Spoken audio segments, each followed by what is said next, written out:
Welcome to Flat Earth Debate, Uncut and After Show. I'm your host Nathan Oakley, and if you are new to this channel, or you've not done so already, then be sure to subscribe, hit the bell notification icon and join button if you'd like to become a Nathan Oakley 1980 channel member and keep up to date with the Flat Earth Debate. If you would like to support the channel, there is a super chat that runs alongside each of these shows while they premiere, and there's also a PayPal, Patreon and crypto link in the info box below the video. Also, below this video, you can get £50 for swapping your UK electricity supplier to Octopus Energy. Also, there is a link to my GoFundMe campaign, which is currently running, so please share and support that. Speaking of Patreons, I'm going to do a quick shout out to all of my Patreons. So, a massive shout out of thanks and appreciation to Michael Kahn, Patrick Gunnels, Banter, Will Brax, Mel B. Styles, Troy Shuker, Bose Nail, Joseph Pizarro, Samson, Maris, Mobile Max 777, Neo the One, Lost Cat FE, Rob W, Open Minded, Reese Pound, Del West Watson, Mike, Muted, Dick Earth Skeptic, NA Literalist, Maria Nealands, Unbelievable Productions, Blue Ridge Ranger, Rob H, The Real Gabster, Windrider, Liam Nedrick Jr., Abraham Mohammed, Nye By, Adrian Quintana, Skeptic936, Life is Short, Fireball X, TheFlatEarthChannel.com, Texas Mike, Edwin Johnson, Kirsten Smith, and David Wayne Foster. So another massive thank you to all of you for supporting me on Patreon. Now I will hand over to whoever is in Google and Discord so you can enjoy their conversation while I set up for today's live show. How you doing, Tent? Good morning. For the show? Yeah, Nathan's busy. I was just telling him how I my first cup of coffee I made today wound up all over the counter, down the cabinets, behind the refrigerator. What a disaster. What in the world? Yeah, I knocked it over. Don't ask me how. I don't even think I got a sip out of it. I've had that experience before. Oh my God! But it went in an area like you can't go in like a wide open area on a counter. It's It got had to go where find all everything was. Has to find all the little cracks. Yeah, it went inside the drawers. You know, And then you have to go, right? And then you have to go, so you're rushing to clean it up. No, it was early. It was about an hour ago, so I had time. But oh my God, it took me an hour to clean the whole thing up. I've had that experience, but I had to go somewhere and I spilt it, and it's like I go, but no, I got to clean this up. And then you really want to taste it, but it's not in your cup. Yeah, that's the whole thing. I had to repent. The only word that gave me satisfaction was mother effer. That's a different brand of coffee. I haven't tried that. After it's all done, I'm like, look how filthy I am, Lord. I still can't control my tongue. Isn't that interesting how God uses little things to remind us?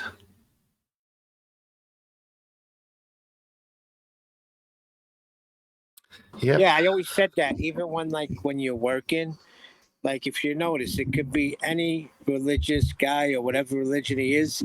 If he hits his finger with the hammer, he's not going to scream Muhammad or Buddha. He's going to say to Jesus, you know. Yeah, he's going to go crazy. Say it, yeah, but never the other one. Crazy, right? Yeah, it is. It's our condition. That's why we need a savior. That's correct. But they never take their Lord's name in vain. It's not a Lord. Right. Hey, that guy yesterday at the end of the show. Oh, that was beautiful. I mean, so silly. If someone listens to that, they can put up with the language and all, but if they listen to it, they can see how this guy came in with A, and then he ended up with non-A and held both positions at the same time. Yeah, I like the way Anthony came in with that, but he didn't want to do that because he knew where the end result was going. I think he knew that with Nathan, and yeah, that's why he stalled and kept stalling. I said it from the beginning. I said it's a calculation.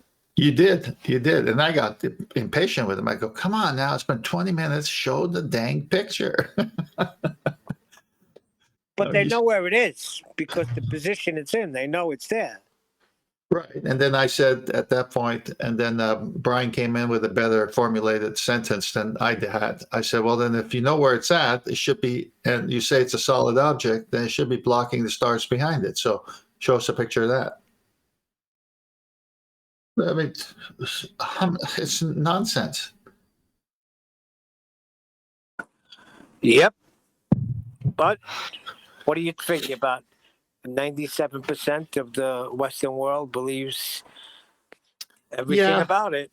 Yeah, but not everything about it. They just believe it because it was hoisted onto us when we were Right, kids. we were taught it. Yes, we were taught Yeah. it, and so that's you taught. Hey, just like you taught math, right? Yeah, You taught exactly. that, so it's learned, and so when somebody comes to challenge it, it's like somebody coming to challenge 10 times 10.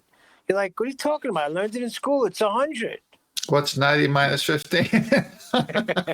No idea. There you go. What's that?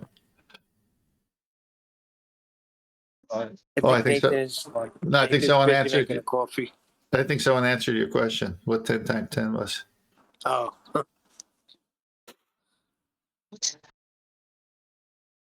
I tell you, you know Miggy, right? Yeah. Who's that? Someone trying to say something? Or- hey, check either you're trying to say something or your mic is bad. Is Discord in here? I guess. You've got to actually shut up, though, if you want a response. That's your cue, skeptical. good? That's your cue, skeptical, rather than sitting in silence. I'm confused. I just said good morning. Hello, good morning. Very low, though. Good morning, but very low. Neil, I'll try once more. Subtlety isn't your forte. I need you to shut up so I can level him up. Is that subtle enough for you? Yeah, but he said good morning. Should we spend 5 minutes with us having a discussion? What about now? Thank you, skeptical. Can you just say a few more words? Thank you. Yeah, I said just good morning, guys. How are you? Very good. Thank you. Good morning. There we go. Correct Neil Day again. Nathan's religion. Get to the back of the room. Anyway, got a 10 guy in minus called... 10. Sorry, skeptical. Just one sec. Got a guy in called Simon Dan. Is that the Simon Dan?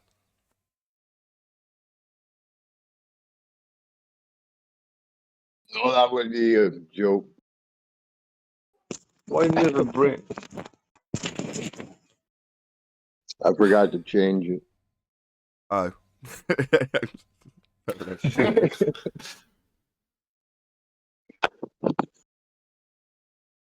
Not a problem. I wouldn't want to be inhospitable. I'm sorry, Nathan. I thought I might attract customers. Simon.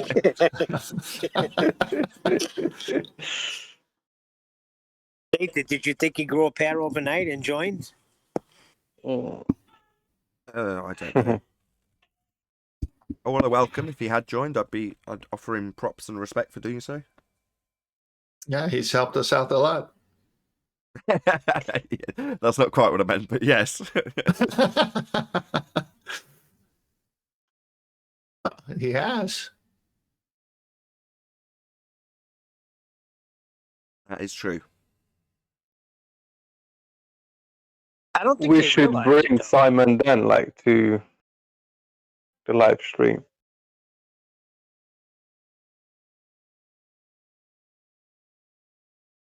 It's an open panel. Anybody's welcome to join if they want to. If they don't, obviously don't. Alternatively, you can bleat and moan about how you want me to meet you on your terms. That's another way of doing it.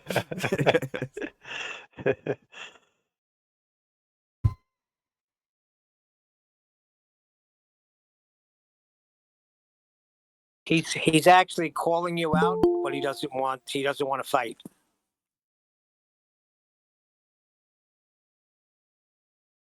Yeah. Hey, like, Good morning. Good morning. morning. How you guys doing? I don't know. Can I say good morning? Good morning. Good I one. had a great talk yesterday. And well, what? It's not flat Earth related. Sorry, Yeah, I background noise. was going to say your audio's terrible.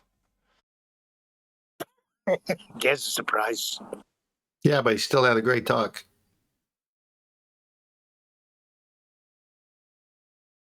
Well, thank you for completely killing off the conversation, Eli. That's much obliged. Hey, Eli's dedicated. He works and does this and doesn't care what's going on with the traffic. He's going to get a word in. That's dedication, man. I especially like it when he leaves his mic wide open when there's a middle of a conversation because he wants to get a word in. That's my favourite thing ever. It's a great tactic. Mine is hearing New York City fire departments. Indeed. Well, they're obviously not police because they're defunding them, so they got to be fire.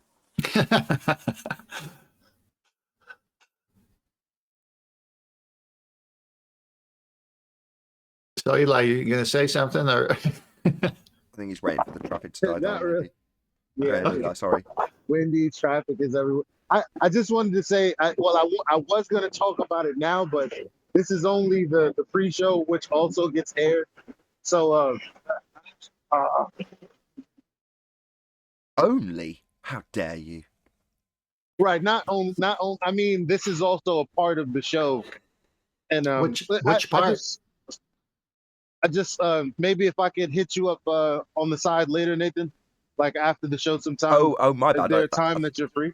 Sure. Sorry, I thought you were going the completely opposite way with that, which is to say you wanted more publicity for what you were going to say, as opposed to you want to talk to me when it's not being broadcast to anybody. But yeah, of course, no worries.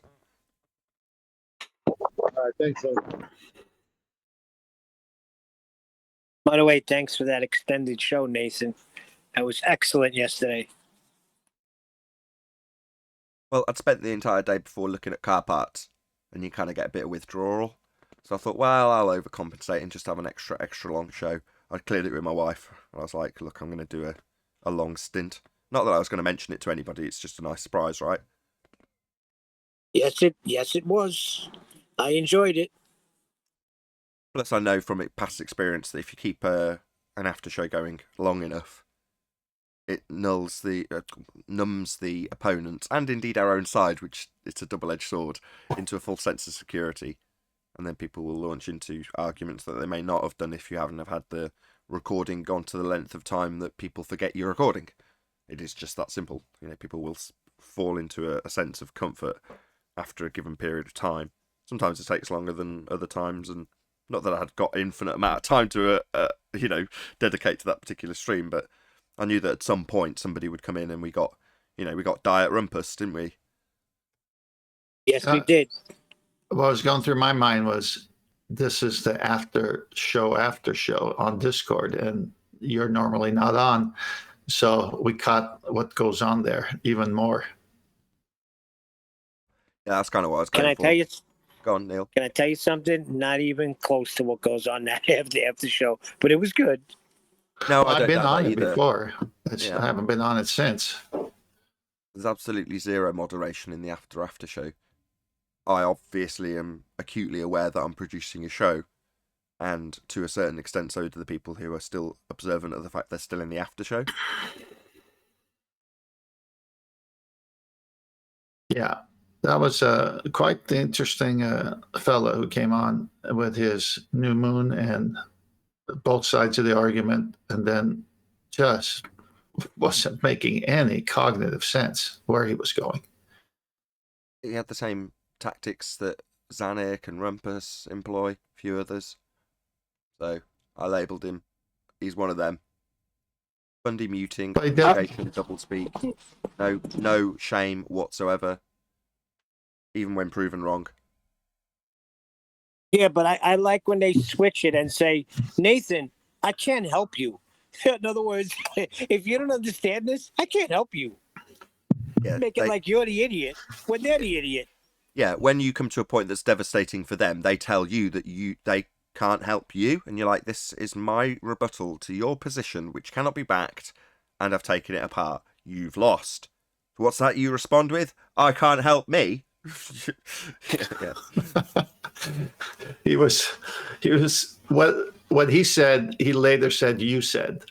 That was his way of tangling the whole conversation. Yeah, right at the very end, after literally a couple of hours, he's like, well, it's actually you claiming that we can see 0.8% of the moon. That's actually your positive claim. It's like, you've already made 7 attempts to flip this burden of proof onto me, with it being pointed out every single time, with a lot of rumpusing and a lot of funny obfuscation in the background while I'm doing it. Yeah, I grew impatient with him at that one point. And I just said, I was being kind. I said, it's been 20 minutes. Show the picture. Yeah, and after him alluding to having it and that it obviously is in existence, it's then on to, as grown men, you want to actually have a picture of the moon? It's like, this is like I said, low rent rumpus was, I think, what I labelled him with. Little grown men. So the process of conversation is, give us a photograph of your claim that you can see the new moon when you can't see it. Okay, I can, because it's definitely visible in my model. Provide you with a photograph. Okay, provide us with a photograph. Well, you need to go out with a telescope and acquire it. No, that's a burden of proof reversal fallacy. No, I didn't actually claim you can see it. It's your claim that you can see 0.8% of it. No, it isn't. Well, it's your claim that you can't see it. Prove that you can't. No, you can't justify asking me to prove non-existence when it's your positive claim in the first place. I haven't made any claim. That's where the conversation went. Finalising on what you just described, 10th man, which is to say, it's your angle. You're saying you can see it. That's why we're arguing about it, because it's your positive claim. Mixed in with lots of ad hominem, you're grown adults asking us if we genuinely want him to back his baseless assertion with evidence if we are grown men. You know, implying that we're children for asking. All that sort of crap. Very poor show. At one point, he's saying, hang on, I'll find it. He's looking for it. And then says he never claimed that he was going to show it. It was our claim. And then when we pushed him, he's like, you really want a photograph? You're telling me, as grown men, you want a photo of the moon? Like, diminish it into obscurity and irrelevance. It's like, that's the basis of your claim. Yes, as grown men, we do want you to back your baseless assertion. Yeah, we want a photograph of your claim. Yeah, just non-stop reversal of burden of proof, and then hand-wave dismissal to anything that's put to you in the response that it's not reasonable, for example, to prove that something isn't there. You know, if you say it is there, show me it there. I say it isn't. Well, you want me to prove that unicorns aren't here? You can't prove non-existence. Well, Chocolate said last night he was helping me do something, him and Miggy, and we got into flat earth, and he said, look, our argument is not the people. I mean, our enemy is not the people, it's the argument. I was like, yeah, that's pretty good. He goes, well, it's been said before. I said, well, I never heard it that way. That makes a lot of sense. It's the argument, not the people. Yeah. They like to So, defend it. Nathan, Go ahead. what did he expect you to look in your cupboard, look under the bed for the unicorn, and then say it's not there, can't find it anywhere? Like, what does he want? Yeah, he wants photographic evidence of something not being there. So it's an absurd request, and it's a way of flipping the burden of proof. Very ham-handed. Like, that's why I called him low rent rumpus. No subtlety. Low rent rumpus.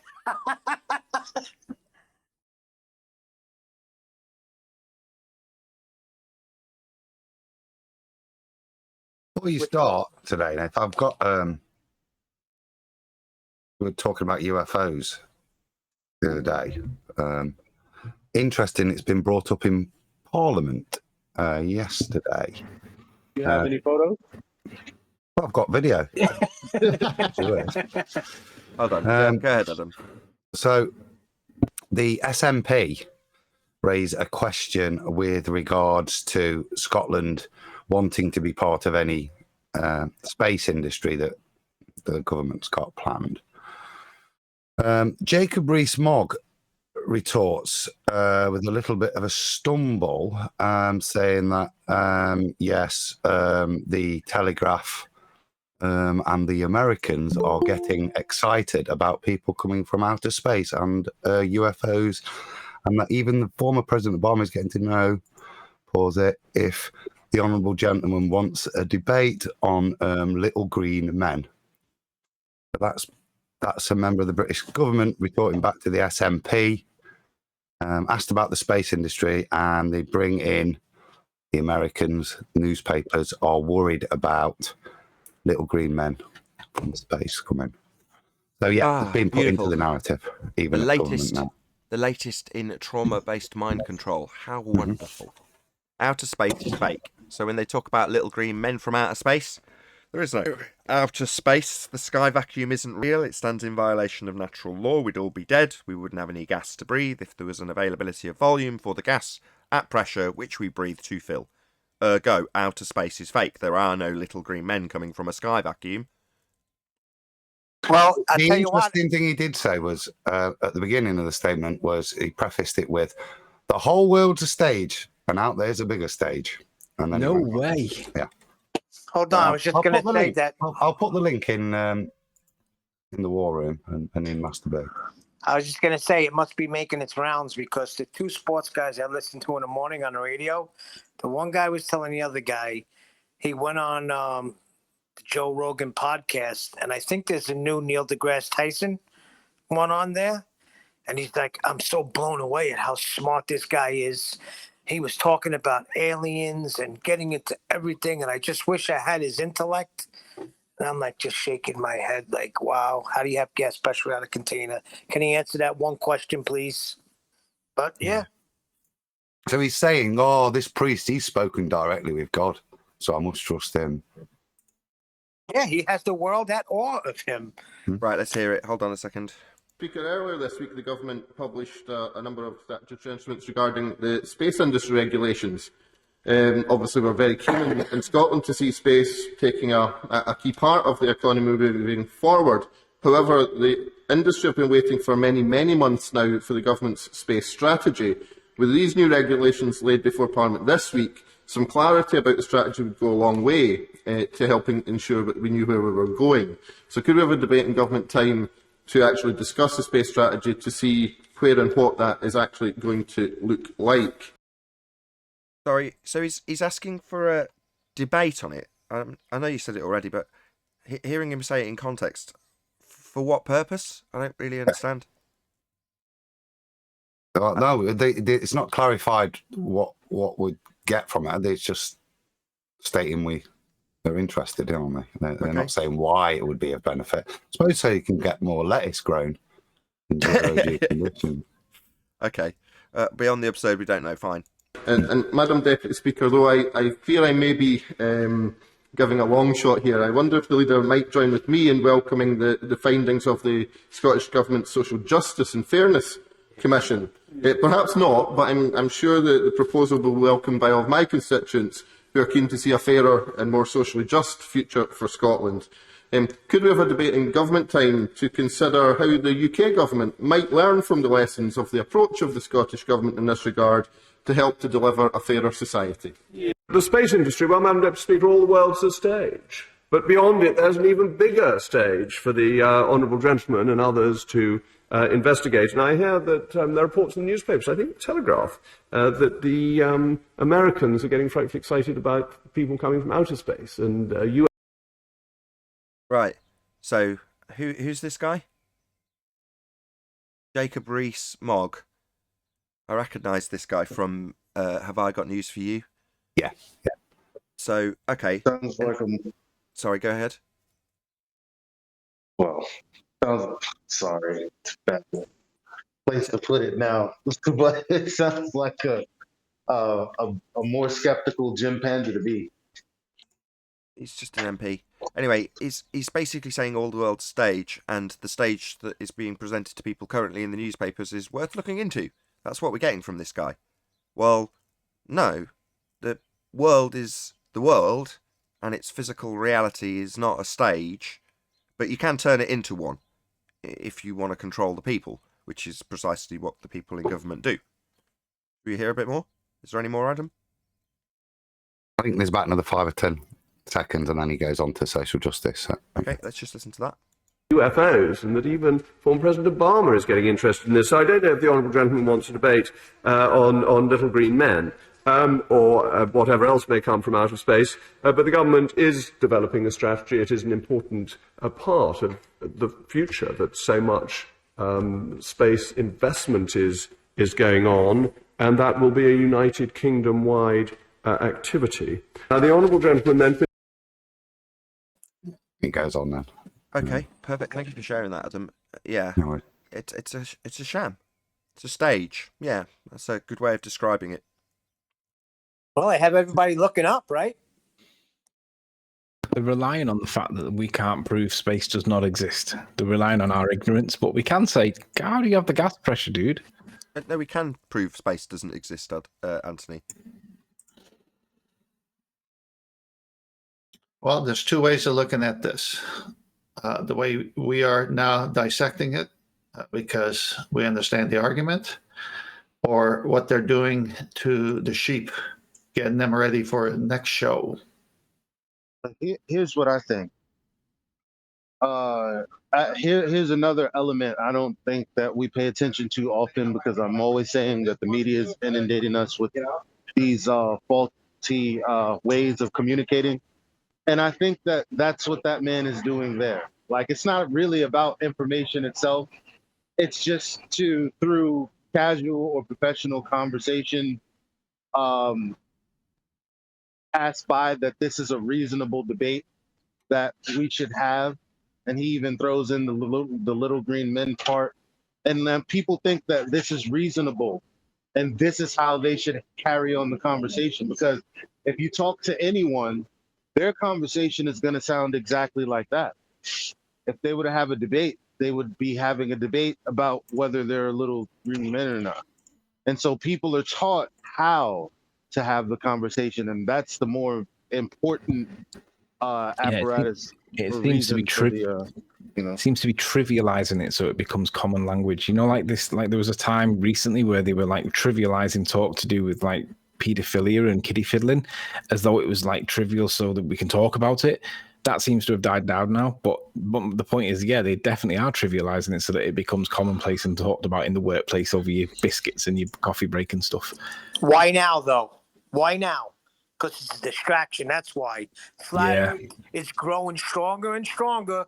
You may not believe it, but we're the reason why this is coming out now. You got to distract. But it's not that it, quote unquote, is coming out. It's that this is the conversation they want people to be having. Correct. Exactly, because flat Earth. Let me share a perspective here. So hurricanes were happening all the time. Then came climate change, global warming, and they changed the name because they got caught with the fake emails and all that. And so now every time there's a hurricane, we all know it. It's climate change. It's climate change. Well, when we were having hurricanes before, they never said that. So they're tying it to whatever they want. Yeah. I don't know about you guys, but I get more interactions now from the new people coming into the topic saying things like, guys, I'm not a troll, but I'm just curious if you could like explain something to me. And like, I'm finding that I've not got enough time to engage trolls anymore. I'm finding that the people that are contacting me and wanting normal conversations without it being on camera, just to ask how things like the stars work, is cool. There's so many new people coming into it, and they're so scared because the trolls are quite effective. They don't want to be public. But I'm not having enough time anymore to engage with trolls. It's brilliant. This flat Earth's growing so good at the moment. It's brilliant. It's working in our favor. I noticed, or at least to my perception, my videos appearing in the searches. Nice. I saw a featured article with your name on it. You did? Featured by YouTube recently, Nathan. Yes, that's correct. So, as far as I can ascertain, now this might just be my personal perception of YouTube because it is custom tailored to each individual user. In case you didn't know that, it is. But that's not to say that, while I'm using a secondary account like Nathan Oakley, and I see what's advertised to me, that is a separate account. Same as the Flat Earth Debate separate account. I can see what's being advertised, where I come if I search myself, and that gives me an indication of the level of censorship. But as far as I can see, being as censored as I was, I don't know how else to phrase it. I'd agree. Which makes me very, very pleased. Obviously, I'm a YouTuber and I want to be successful and want my videos to reach as many people as possible. So that is excellent news. I just don't want to get too excited because I can only go by what I can see.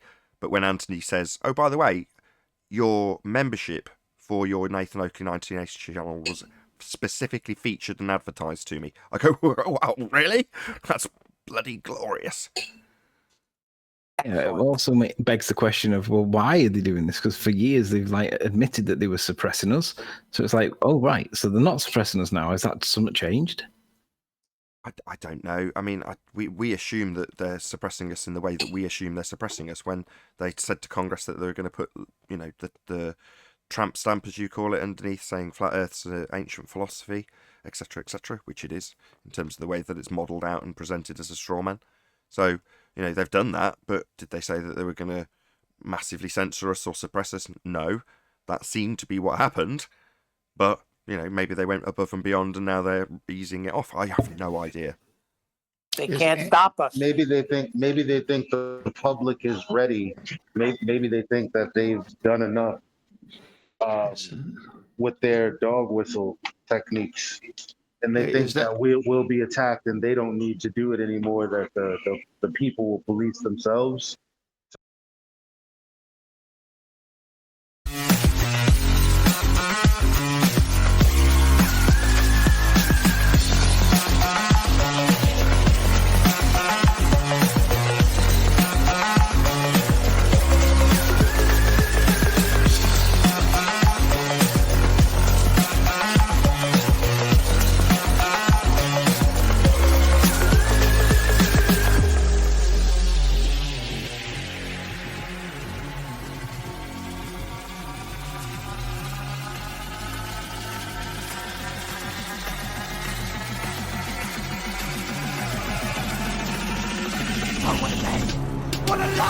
Welcome to Flat Earth Debate Live.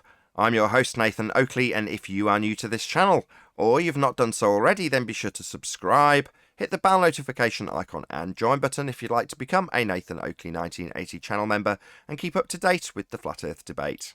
If you would like to support the channel, there is a super chat that runs alongside each of these shows while they are live, and there's also a PayPal, Patreon and crypto link in the info box below the video.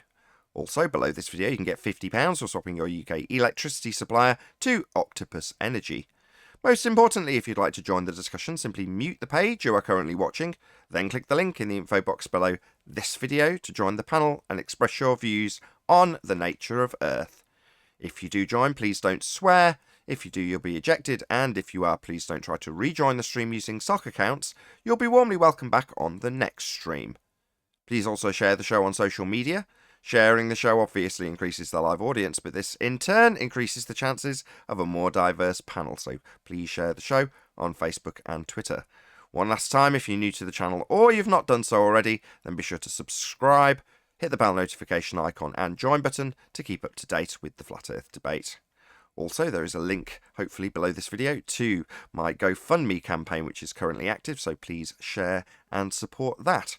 Now, we are joined by Neil, 10th Man, Sleeping Warrior, Father of a Stolen Child, Eli, and the Adam Meakin, together with a whole bunch of people in Discord. So welcome, one and all. Good morning, all. Afternoon, everyone.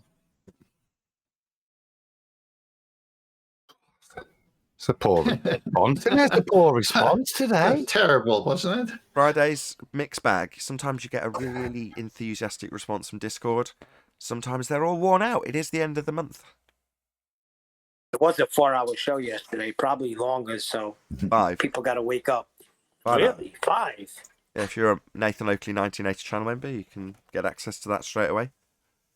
It was almost the perfect day for me, Nathan. You left. It had gone on that long. My tea had arrived. I went down, had a kebab, came back, and thought, "Oh, this is brilliant. It's going to carry on." Then you ended the show. So, but it was it was a monster.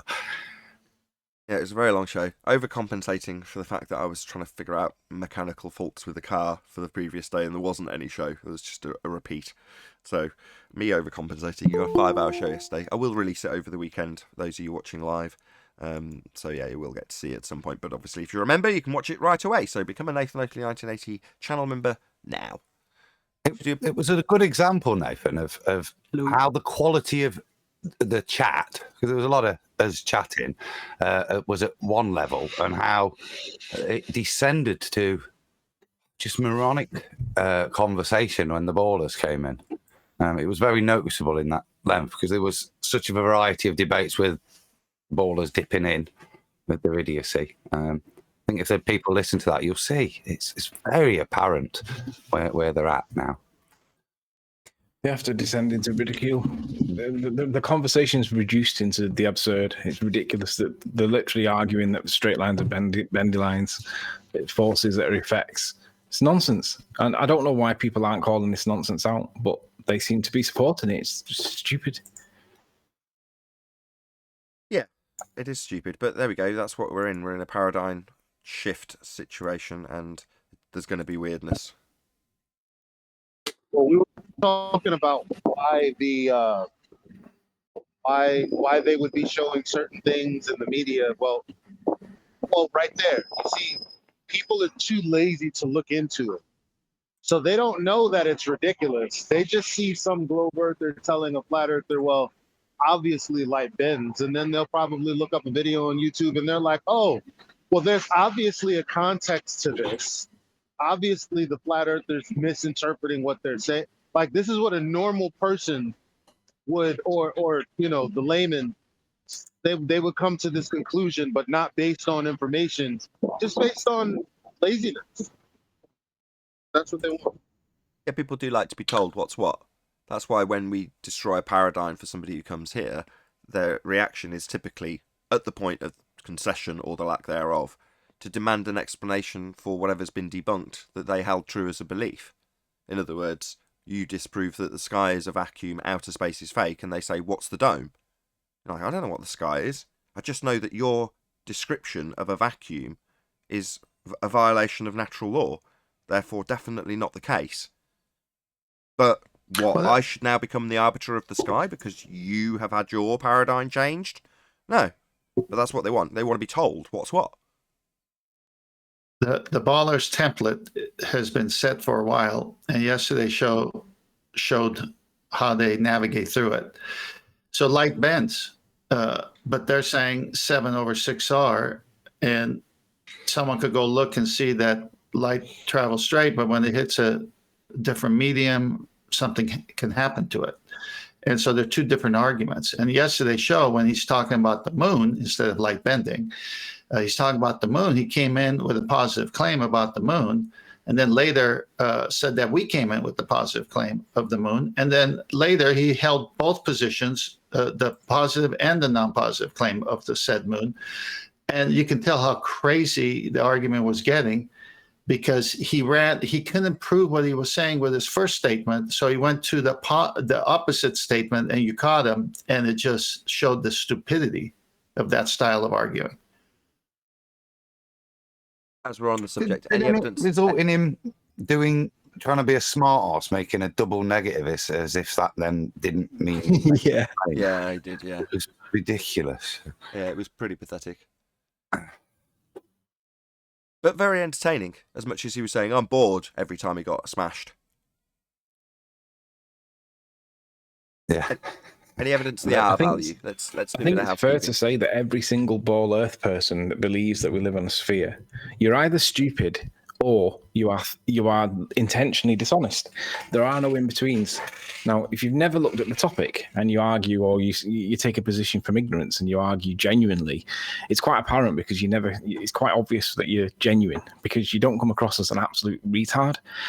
But if you're on their side and you come across like somebody like, well, FTFE, for instance, it's obvious that you're being dishonest.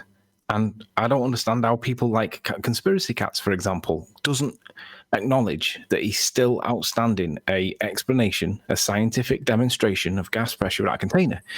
I saw him picking on Flatsoid yesterday, for example, and I just said to him, "Where's the evidence of gas pressure at a container?" And what he did was he then ran, and everybody then started defending him by proxy, so that he then could hide, he could run away, and the thread gets lost. It's just interesting how the tactics play out. It's totally dishonest. Well, that's the difference between FE and Globe belief. We have winning arguments. They have tactics.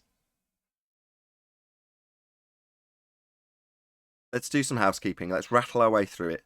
Any evidence of the R value?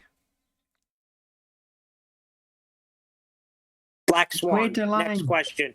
Equator line. No.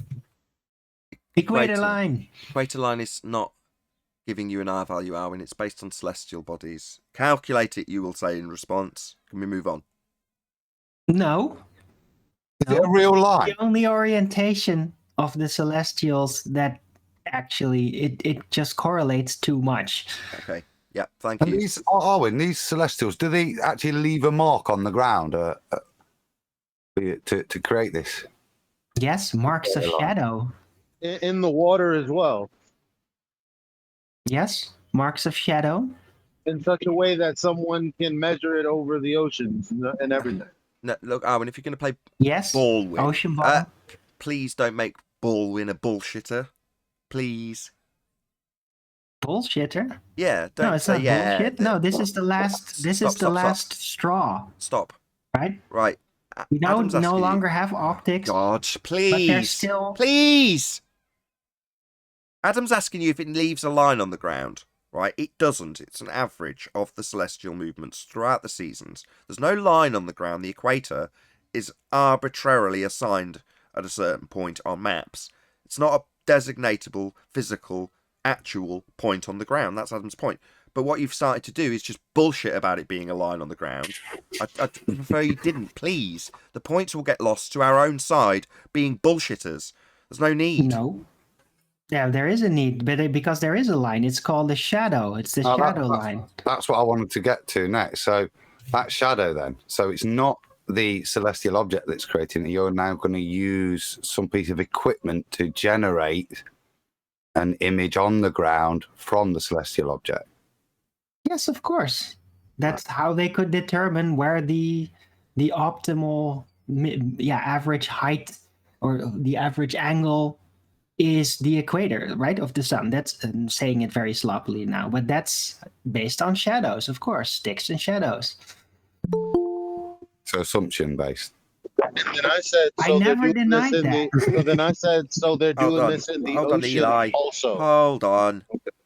The conclusion's coming. I just got the concession. Oh, God. I just need Adam and Arwin to restate what they said. In conclusion, the most bloody important bit, without it being rumpused. Please, can you go through that little discourse where Arwin concedes his assumption, the most critical bit of the argument? Thank you. Okay, Adam, say again. So your magic marker with a piece of equipment, the way it works has a physicality assumption bias with regards to how it's going to place this marker in brackets shadow for you to designate the area. Yeah, I guess there is a bias, but yeah, look, it's all balls, right? So what else is it going to be? It's holographic. It's not really in a position. Ooh, that's a good standpoint for a baller. No. And then I will take that concession. Perfect. Go ahead, Eli. Yeah, I guess my point is not really, doesn't matter. I was just saying, are they doing this in the ocean too? There's no shadow making machine that runs the length of a presupposed outside edge of a sphere at the midpoint of the seasons. So as much as Arwin can generate one, assuming there's a sphere, which he's just conceded, in terms of what it does in the oceans, no. this nonsense isn't something that's going to occur. You might be able to claim you can take one measurement and pre-assume that the sphere is what you're going to be measuring when you do it, but that's about it. Now, hold on. You could even do it on the ocean with a boat that has a proper a separate pool of water that's all being isolated I'm from sorry, any rocky yes. motion Okay. of the ocean, and then you can lay shadows on all that. on Okay, my perfectly bad. You can still also horizontal. make the same sphere assumption on a boat. Yes. Yes, wonderful. Let's move on. Any scientific evidence of gravity? Gravity, what's that? All Earthers can't I even was just gonna define say it, that. let What is alone it? demonstrate it. I can. Ballers. Go on then. Go on then. What's Go on then. gravity? Yeah, you want to hear it? Okay, well, it's very simple. You got relative density, you got all of that right, and then gravity is originating. It's the original idea of what causes this, and then assuming a ball on top of that to justify the mechanics of the thing that cause relative density to work the way it does. That's wrong. That's 106 years out of date. That's where it Sure. originated from. Yeah, it's 106 years out of date.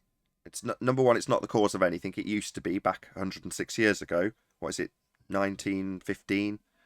But now it's not. Now it's an effect described in pseudo-4 space. So it might be its Right. origins, but it's not the cause of anything. Right, so exactly, the effect of gravity. You didn't specify a force of gravity, it's the effect of gravity. You did. You said cause. Cause? Yes. The cause of the I love it when the alignment of opponent relative gives you. density, right? I love it when the opponent gives you an upward inflection with the exact point that annihilates their point, like it's worthy of rephrasing as a question. Yes, you attributed cause to it, and then when I pointed out, you said that's the origins. In other words, a concession that you're talking about the Newtonian force cause of gravity that's 106 years out of date. Yes, now we're back on track. All right. Right, so Einsteinian space-time bending was then conceived of as the cause for the effect of gravity, right? That's wrong. So No, that's wrong. That's wrong. I mean, It it was bends conceived as a cause for the other cause that didn't have actually any validation. No, So we're that's just incorrect. creating causes of crap. Is that what we're doing? Incorrect. It's an effect in. No, that's wrong. Owen's wrong. It's an effect in pseudo-4 space. It's not a cause of anything. I've just said that. Didn't I just say that? it's an effect of the bending of space-time? Right.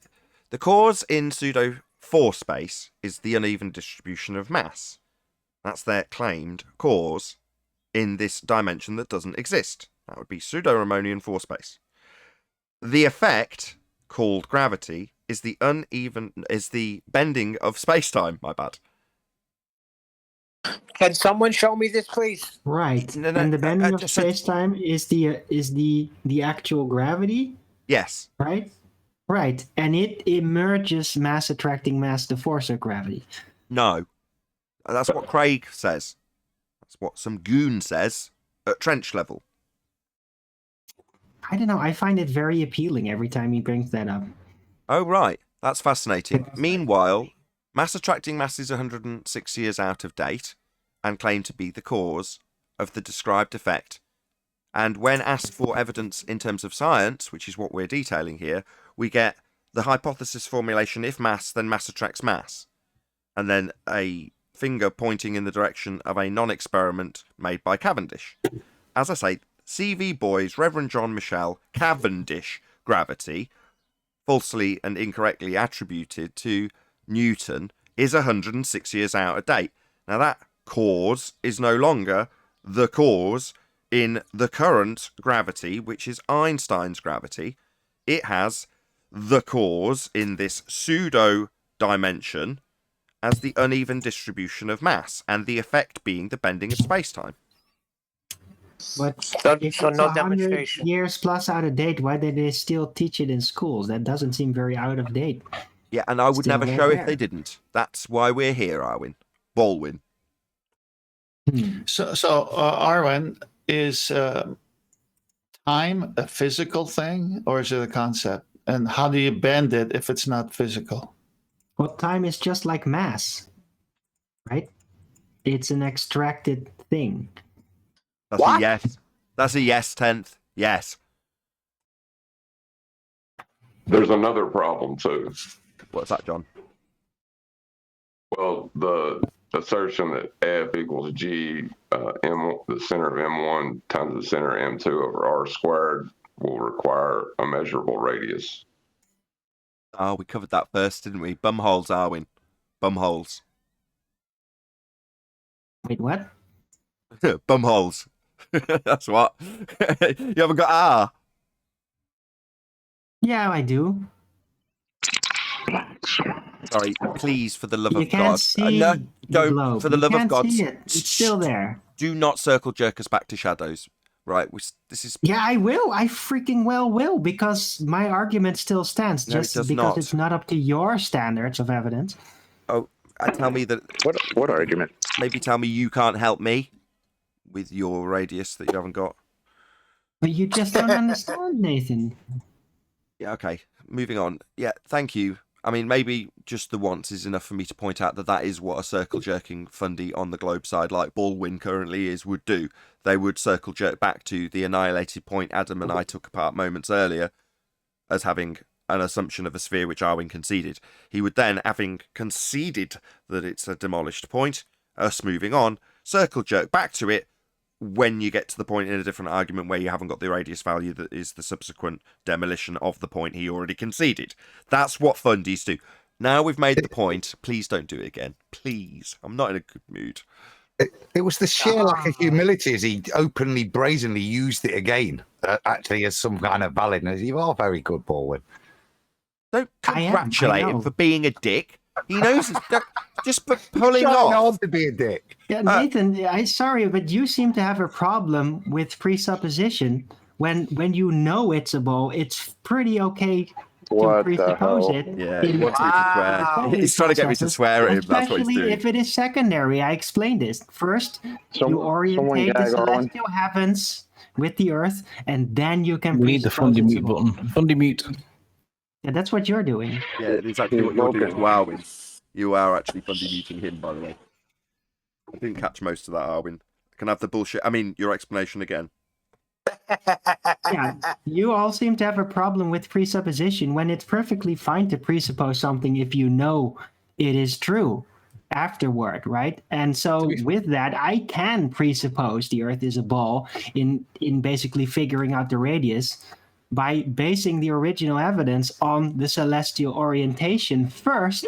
And after what did that you has eat been today? figured out, then you can presuppose with that data it's a ball. Well, we did that with the Black Swan, with the Modus Tollens. We presupposed it. So how come the horizon is further than 1.22 miles? Or to put it in the way Black Swan. Hold on, Tough Man. That sounds like your claim. Hold on, guys. Let me just give Arwin a couple of tips, right? The way you went wrong, Arwin, was when you said it is okay to presuppose this, rather than making the declaration of what you are doing. Just do it, but do it immediately. I just released a video. It was like a trimmed out bit from a previous episode, just with the concise point only, which is to say that when you've got a dirty detail that you want to hide, get it right out up front as the title in bold type on the front page, because then no one will pay any attention to it. So rather than right in the middle saying it's okay to make this presupposition and then go forth with the presupposition to measure the celestial averages, right? Just beg the question immediately. Get it out of the way and then waffle. And then if someone catches it, you can cry foul that they're muting you, which you did do, but you hadn't already begged the question for it to be a reasonable interruption when they did fundy mute you. Just one tip. Do it immediately next time. What the hide in plain sight. Just to go on what you just said there, Nathan, and what we were covering in the pre-show. Yes, Minister clip. Get the dirty detail out first. I love that clip, by the way, but just reflecting on that bit from Parliament, is that what it's done? Done as a little joke, but get that detail, get that subconsciousness. Yeah, of course. Message. I see it as like the Easter egg that NASA leave when they have like someone's got the astronaut boots on back to front because they've got the left on the right and the right on the left, and they've done it on purpose. That's the same thing. They're leaving Easter eggs for us so that we can go, they're admitting it. We do, because that's what they're doing. Or they have rodents in their Mars pictures and shit. Nonsense like that. Exactly. Called hide in plain sight. Well, in the example that Adam's detailing, which I think I called something like Yes Minister versus Full Metal Jacket, he's talking about open government. And none of the permanent secretaries want this. It's a terrible idea for all of them. They hate it. So when it comes to the white paper coming out on the idea, which they all hate, the secretary to the minister saying, well, isn't the paper called Open Government? It's like, yeah, put it right on the front cover. The bit that you don't want people to pay too much attention to. Make it the title, in other words, Arwin. So, begging the question of... I tried that, right? I'm just laying out that I think it's okay to presuppose under certain conditions because, yeah, there's a lot of things to figure out and to know. And if you have to prove every single aspect of it, then you're very limited in your discovery processes. So it is okay under certain conditions to presuppose to a limited degree if you know the outcome's going to be in a certain Let me just help you out. I'll just rattle off something off the top of my head. When you're measuring the celestial relationships to a sphere, and do you see how within one sentence I've already begged the question, Arwin? Before I go on and waffle bullshit about what I've just assumed. Immediately, when you're measuring it in relation to a sphere, or you can say it in a way that doesn't even say the sphere bit. You know, when you're taking heliocentric measurements of those, you know, you can say it in a more subtle way, but get it out of the way in the title if you're going to be a baller. I mean, I'm training you guys like Rumpus would be. I'm not trying to deceive. I'm figuring out a way to basically put this out in the open and say it's okay.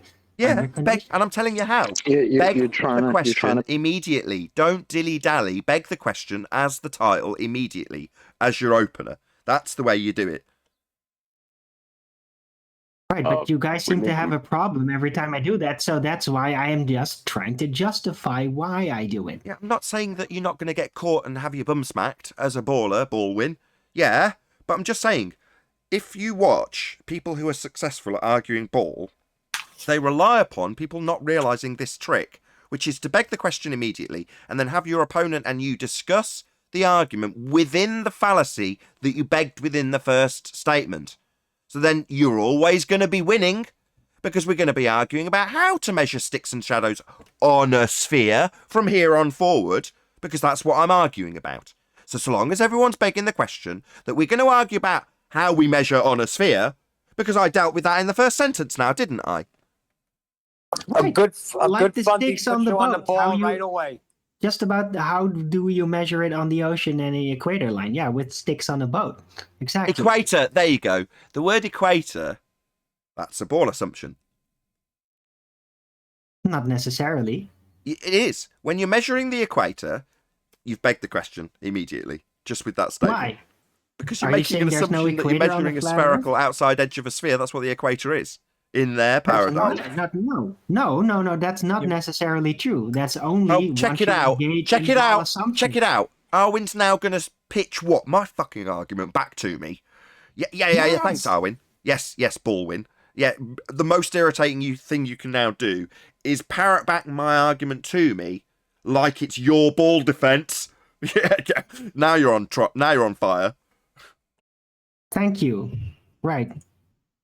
But that's why I said originally, like the ball presupposition technically comes secondary, right? What's the difference between that could work on a flat Earth too? You know, we have an equator on a flat Earth too. What's the difference between this and using Eratosthenes' assumptions to prove that my table has a circumference?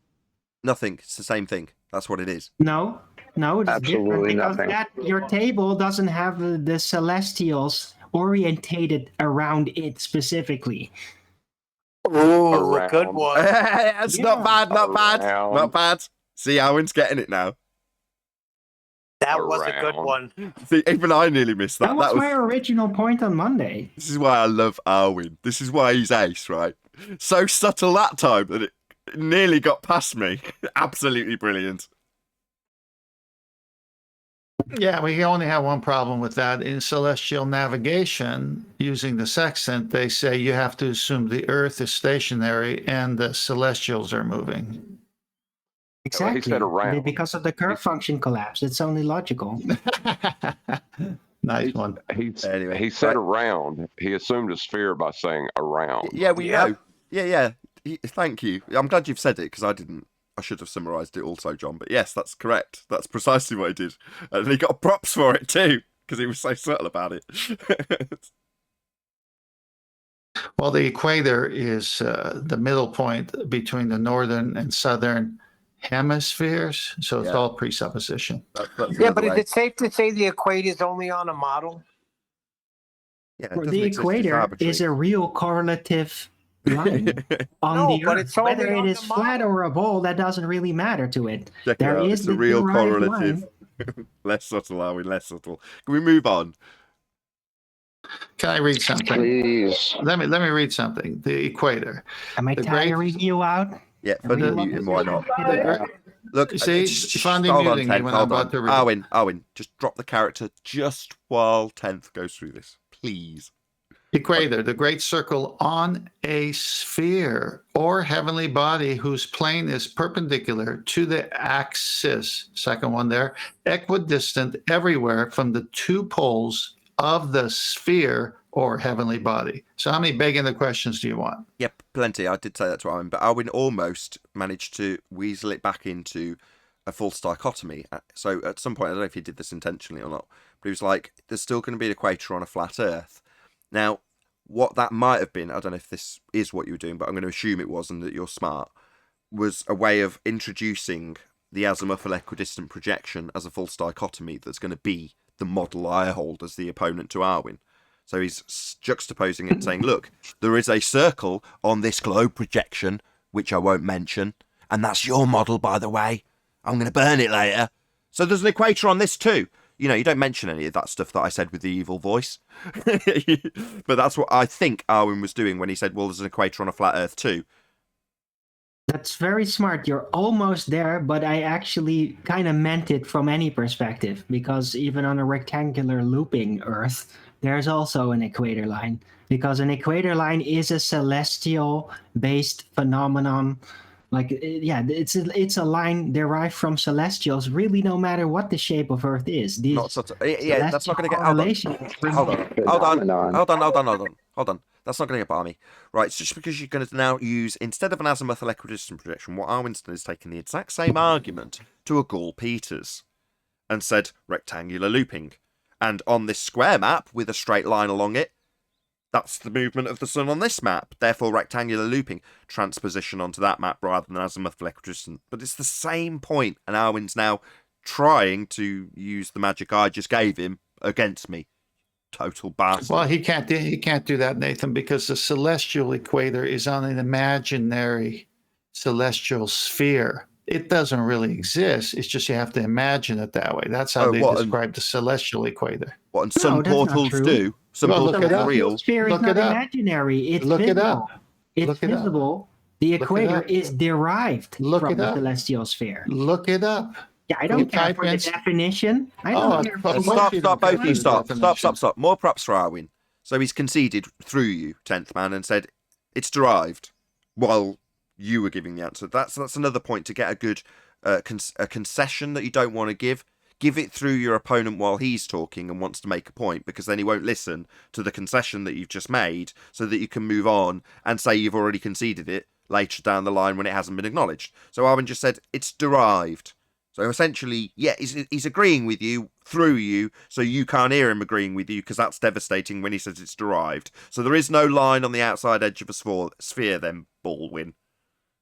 Not literally, but you can definitely derive it. And you can definitely derive it. Yeah, thank you. Yeah, the derivative is not literally and persistent. Wow. That's right, what we're saying from the beginning. So not on the really is level then, huh? But there are all kinds of consequences because of this equator, whether it is derived, virtual, whatever, because there is a consistent temperature heightening in these regions. No, bollocks. Right, an arbitrary line.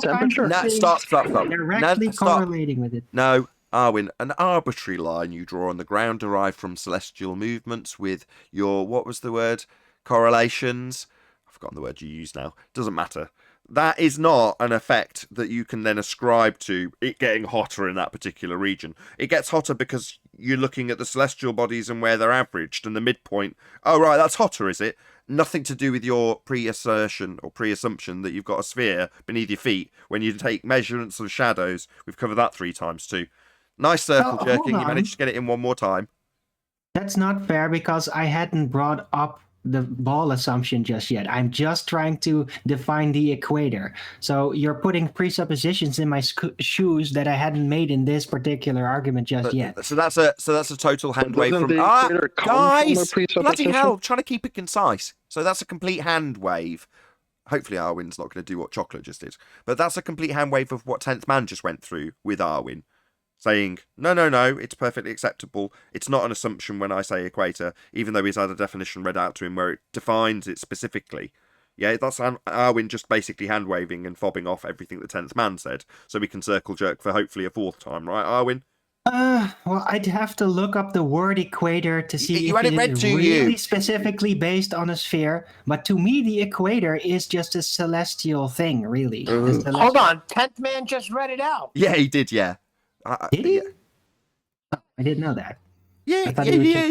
You don't know that. God, can we move on? We haven't done all of housekeeping. It's going to be like this every day now, isn't it? We're all having too much fun to actually go through housekeeping each day. No. Let's go to Master B, Nathan. Put this one up, and then let's finish it with this one.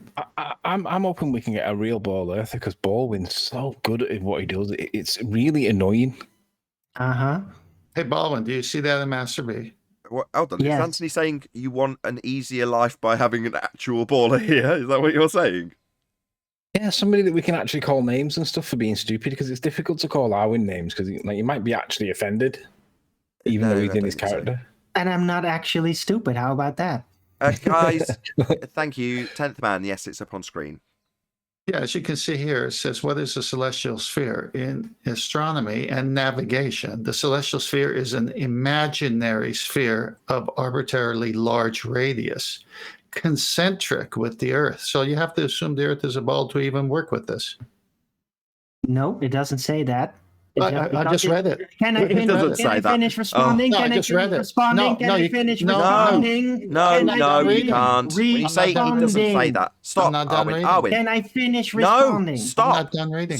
Stop. Number 1, he hasn't finished reading. Number 2, when you interject with, it doesn't say the words you just said, obviously we're going to stop you, but this is called fundy obfuscation. There's a crucial point being made in the text, so Arwin's going to, as a baller, interrupt that and distract away from it. Hopefully there'll be a phone ring or something, and we'll all get lost and sidetracked from the crucial point that 10th is making. No, I'm just being exact. So don't straw man me with that. I'm just reading it. You're talking through me, are you? That's it. Also, bleat about being talked through while you carry on the obfuscation tactic, even though you've been told off for doing it, having it pointed out how it's being an obfuscation tactic that Baldwin's using. Once you've had that pointed out, completely ignore that you're subtly being told to shut up and do it again. Right, Arwin? I'm going to do it again until 10th Man shuts up. Until the point's lost entirely, I'll do it indefinitely. Yes, we know the ball tactics, and you know them well also, Arwin. Yeah, thank you very much. But can we actually hear 10th Man read out what's on screen? That would be really, really good. Also, I don't want him to read it out. I want to finish. While Arwin's going nuts, I'll just read out this super chat. So shout out to DazCon333, who sent me £50. Wow, what a massive super chat. Really appreciate your support. And also Plain Decoded, who's joined as a member. Thank you very much indeed to both of you. Run away. Run away. Run away. You prevented me from responding, which is a run away. Yeah, now Arwin's claiming that he's being prevented from responding when in fact we haven't actually got through the full text that's on screen waiting to be read by 10th Man. So it's actually the victim is Arwin. I mean, obviously, him trying to respond in the middle of something being read out is really us muting him. Right, Arwin? He did a good enough job to get Neil to kind of have to shout out. You're doing a very good job, Owen. You got Neil's go up. He came in unnecessarily. Oh, I'm But he fine. ran away. Right. So can I respond now? No. But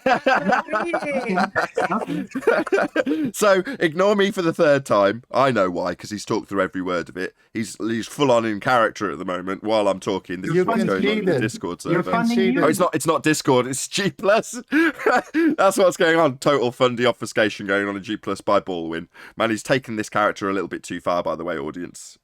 I want to say something. When you step out of the ring, sphere Earth in the text, not when you step out of the ring, celestial sphere, and the only sphere in which the Earth. When you step out of the ring, you run away, you lose the match. Picture only. You step it's out not of the literally ring. described as an Earth being the ball. All right. When I you don't want stepped out of the ring, you ran away. Sphere. You're I don't want this. Dickhead boomer, dude. I don't ran want this. I want you to read it again, Tent, because he's saying it didn't say what I heard it say. Yeah. Listen to the first time you read it. Okay, He Arwin. wasn't even listening. Can I just speak to Arwin for a second? Okay, we've had 4 or 5 minutes of this salad. Now, while I appreciate that a baller would drag this out potentially for 2 hours, I'd prefer if we did just get the bit that you're denying where it says sphere, and you're saying it doesn't say ball. Earlier you said it didn't say sphere, and originally you said it doesn't say the word you just said. Now, can we drop the act just to get it read, please? There's no sphere Earth. There's no sphere Earth in the text. It's only about the apparent celestial sphere. So what he's saying is it's only about the point we've made to pull this point apart, where Arwin attributes it to a sphere, and even in the description it's arbitrary and describing the celestial sphere. It's not demarcating the outside edge of a sphere on the ground. That's our point. And he's saying because it makes your point, it's not saying sphere Earth. Yeah, that's what we're saying, Arwin, but thank you so much for throwing it back like it's a defence.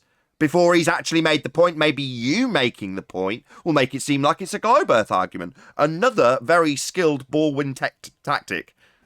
Let's not forget the picture depicted with the article. Yeah, it's not part of the text though. He covered that. He covered that. Can I just interject on? If Arwin will let him, Arwin, turn it down one notch. And 10th, yes, you can, Adam. If Arwin can turn it down just one notch. There is a concise description that the Earth is a ball. It says in astronomy and navigation, the celestial sphere is an imaginary sphere of arbitrary large radius, concentric with Earth. So there's the fact that the Earth is a sphere. It's a concentric one with the arbitrary sphere of the celestial sphere. So it does state it in the first sentence concisely. Concentric? Okay, I have to look up that word. Specific application. Wow, Arwin. Wow. Concentric means they share the same center.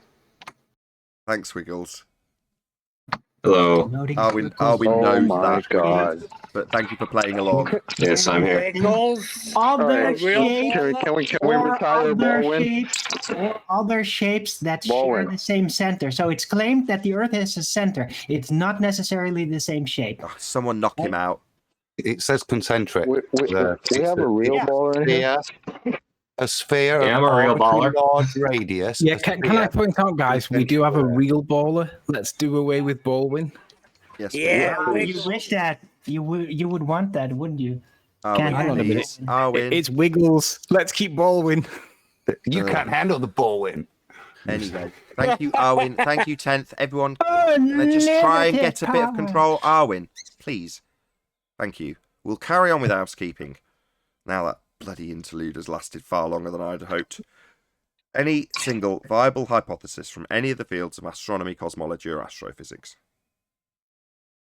Yeah, there was a hypothesis that Neptune was a planet at the place that there was a hypothesis that Neptune existed, basically. Oh, yeah, cool. that was called the Texas sharpshooter fallacy, and you can't prove otherwise. Okay, can you give us the full hypothesis, please, with the independent variable and dependent variable and null? Well, you don't need to have the variables in the hypothesis. Like, the hypothesis was that there was a planet disturbing the orbit of Uranus. But do you know what a hypothesis is? Yeah, it's a statement that's like based on your observation that you test.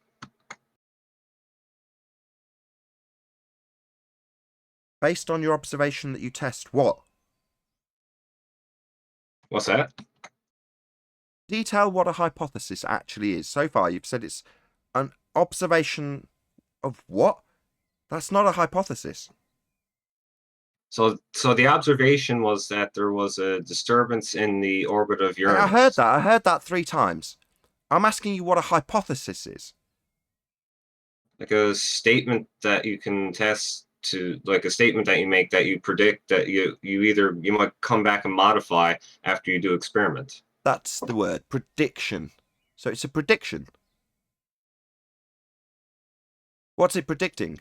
A hypothesis, specifically. I'm not sure I understand your contention. I'm not sure you know what a hypothesis is. You're not sure what a hypothesis is. Correct. So we're trying to ask... Okay. It's a what is question. Guys, can you not tell that I am talking to Wiggles, Wiggles is talking to me? Can you guys not figure that out? Thank you. So, you don't know what a hypothesis is, Wiggles. What are the 3 constituent parts of a hypothesis? Isn't your answer going to be, the answer you're looking for is like an independent variable, a dependent variable, and a control variable? Is that what you're looking for? Excellent. And in this hypothesis that you have presented, what are the independent and dependent variables specifically? Well, the independent variable, I guess, if you're looking at this, would be time, and the dependent variable would be the radius of Uranus's orbit. Sorry, orbit is a begging the question fallacy. That's an assumption that it's falling around another body. So no, it's not going to be part of your hypothesis. Your independent variable is a concept. Time? Sorry, how are you going to vary time? You can't vary and manipulate time. It's a concept. So this is nonsense and definitely not a valid hypothesis. So that's the end. Thank you for that nonsense, Wiggles. You don't know what a hypothesis is. Okay, so you don't like that they discovered that was some nonsense.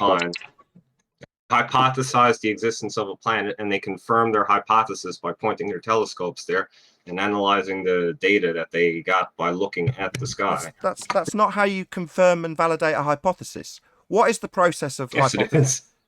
What is the process of hypothesis validation? What's that called? Experimentation. And what do you do in an experiment? I guess you collect, you do observations, collect data, plot your variables against each other. Sorry, plot variables against each other? What's a variable? A variable is a term that is a symbol to represent the value of a quantity that can vary. Like, for example, oh, so it's something that varies then. So it's something that you vary. Yes. Oh, right. And you can vary and manipulate time. Can you, Doctor Who? So you can manipulate time by just waiting. Like, you wait and it's a different time, and then you can measure something that varies in time. What are the 3 specific fundamental parts of an independent variable? The 3 specific parts of an independent variable. What makes an independent variable an independent variable? Yes, it's the one that it's the one that you let vary. I'm not sure I understand your question. Sorry, it's the one that you vary as the researcher. So, Doctor Who, how are you varying your claimed independent variable of the concept of time? Conceptual. Something you cannot show me, something that has no physicality, and something you definitely cannot vary. Do you want to tell me again that I just don't like your pummeled horseshit hypothesis that doesn't have a variable you can vary to see if it causes the effect? It's the end of your argument, by the way, Wiggles. Okay, so you don't like it. I think we're not going to... So it's back to I don't like it. No, you have been pummeled. Keep telling yourself that. Sorry, you think you can vary and manipulate the concept of time? Should we do this 5 times with you telling me, well, you just don't like my concept that I vary? You can't vary time. It's a concept. Part of that aren't you getting? That's what you gave as your independent variable. For it to be valid by an experiment, You'd need to vary that variable. And you can't. It's a concept. Do you want to tell me that maybe I can just believe I've won? Again, for the third time, that would be. I kind of want to move on because there's another. You want to move on from the pummeling you're receiving here, do you, Wiggles? No, little boy. Your trousers have been pulled down and now you're getting a smack bum. We're not going to move on. You're lost. You claimed you had a hypothesis. You don't, Wiggles. It seems that you thought you could vary the concept of time because obviously you're Dr. fucking Who. But what you want to move on, you'd prefer not to be humiliated by a flat earther for your lack of understanding, your total lack of scientific acumen, and your claim that you can vary time. You stupid boy. Thinking time is not an independent variable. It's a concept, you stupid boy. Are you a Time Lord? Can you vary time, Wiggles? It's a concept, you clown. Time varies itself for it. Oh, does it now? So it's a physical thing that you can vary and manipulate because you're Doctor Who? No, my friend, it's a concept. Like, there's no, like, time knob varies or... itself, so there's no knob that you you're can not turn to varying change the time. experiment, right, Wiggles? Yeah. We didn't get to what makes a variable a variable. We didn't get to that. He doesn't know. Want me to tell you what makes a variable a variable? Because you don't know. Okay, what do you think makes a variable a variable? Number one, it is your assumed cause of the effect. Number two, it is real. Number three, it is capable of being varied and manipulated by you, the researcher. Now, I don't know about you, but I doubt you've got a flux capacitor lurking around. So all those physics experiments where physicists make time... So time's not an independent variable, you total clown. You were wrong, Wiggles. How long... You can ask me a few questions. Just concede your error. Time is not something real, capable of being varied and manipulated, or the assumed cause of anything. Do you understand that? Okay, so you don't like... Good! Sit down and shut up, you dumb globe-believing moron. Time's not an independent variable. Now sit down and shut up. So I have another hypothesis for you. You didn't have a first one, you stupid dick. I mean another one. You didn't have one in the first place. Do you want to say that you've got a second when you didn't have a first?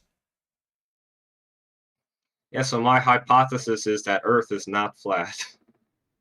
That's not even a hypothesis. It's got no independent variable or dependent variable. You have no idea what you're babbling about. Oh, yeah, there's variables in there. Sit down and shut up. Part of that don't you understand, clown? Do you think it's like do you think that's your time to respond? Do you think sit down and shut up means keep jabbering because you've been humiliated? Babble on indefinitely, have another crack of the whip. It means shut up. That means don't respond. I came here, I had some... Oh, so keep babbling, clown whose claimed time is an independent variable. Sit down and shut up, you're a clown. Part of that don't you understand? You've been defeated, humiliated. Not I'd like another go. Not I've got another hypothesis, not conceding that the one you gave wasn't a hypothesis. And time isn't a variable. You haven't conceded any of that. Now you're going to be told to sit down and shut up, Wiggles. And you will do it, or I'll indefinitely humiliate you by pointing out that time's not an independent variable, and only a globe-believing fuckwit like you, Wiggles, would claim that, because you're a stupid clown. So sit down, shut up, or I'll indefinitely point out that time's not an independent variable, you stupid idiot. I'm just laughing at you. Laughing at me claiming that time's an independent variable when it isn't, you stupid clown? You're gonna laugh at me, are you, clown? You're laughing, but you came in here and said that time manipulates itself. How are you going to vary and manipulate Are you the Earth? serious? Okay, so Nathan, I came in here like this. I had an argument that the Earth is not flat, and I've been looking for flat earthers to respond to my argument that the Earth is not flat. So you just presented an argument, I responded to it, ripped you a new asshole, and now you're moving on without a single concession. Think what you want to think, so... No, time's not an independent variable. That's not a thought. Yeah? It's not a feeling. It's a fact. You cannot vary and manipulate time. Do you want to maybe back... Obviously, it's just my feelings that time's not an independent variable. Show me time. you can measure it with a stopwatch. So do you want to you think a stopwatch is you varying and manipulating time? No, that's a stopwatch. Wiggles. Yeah, I'm going to Sleeping assert Warrior. that your claim about Neptune was a Texas application of the Texas sharpshooter fallacy. Do you know what the Texas sharpshooter fallacy is? You'll have to refresh my memory. It's like when you look at data and you just pick random data and then make a claim about that random data. Like you shoot at a wall and then one target randomly gets the bullseye. Do I have it, or I think that's what it is? You shoot at the wall, and then whatever is the best shot group is where you hang your target. Yeah. I'm going to say that they already knew about Neptune, and I'm going to say that I know when they knew about Neptune. So do you want to tell me when you believe that they discovered Neptune, and we'll see whether it's consistent with your claim? Well, you can Google it. It was sometime in the 1800s, I believe, wasn't it? By who? I forget. I'd have to look it up. Go ahead. We'll wait.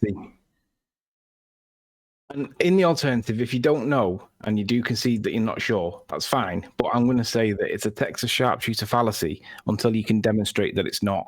Because if you can't, it is a Texas sharpshooter fallacy because they discovered Neptune by random ages ago, and it wasn't based on maths. It's false. It's a wrong claim.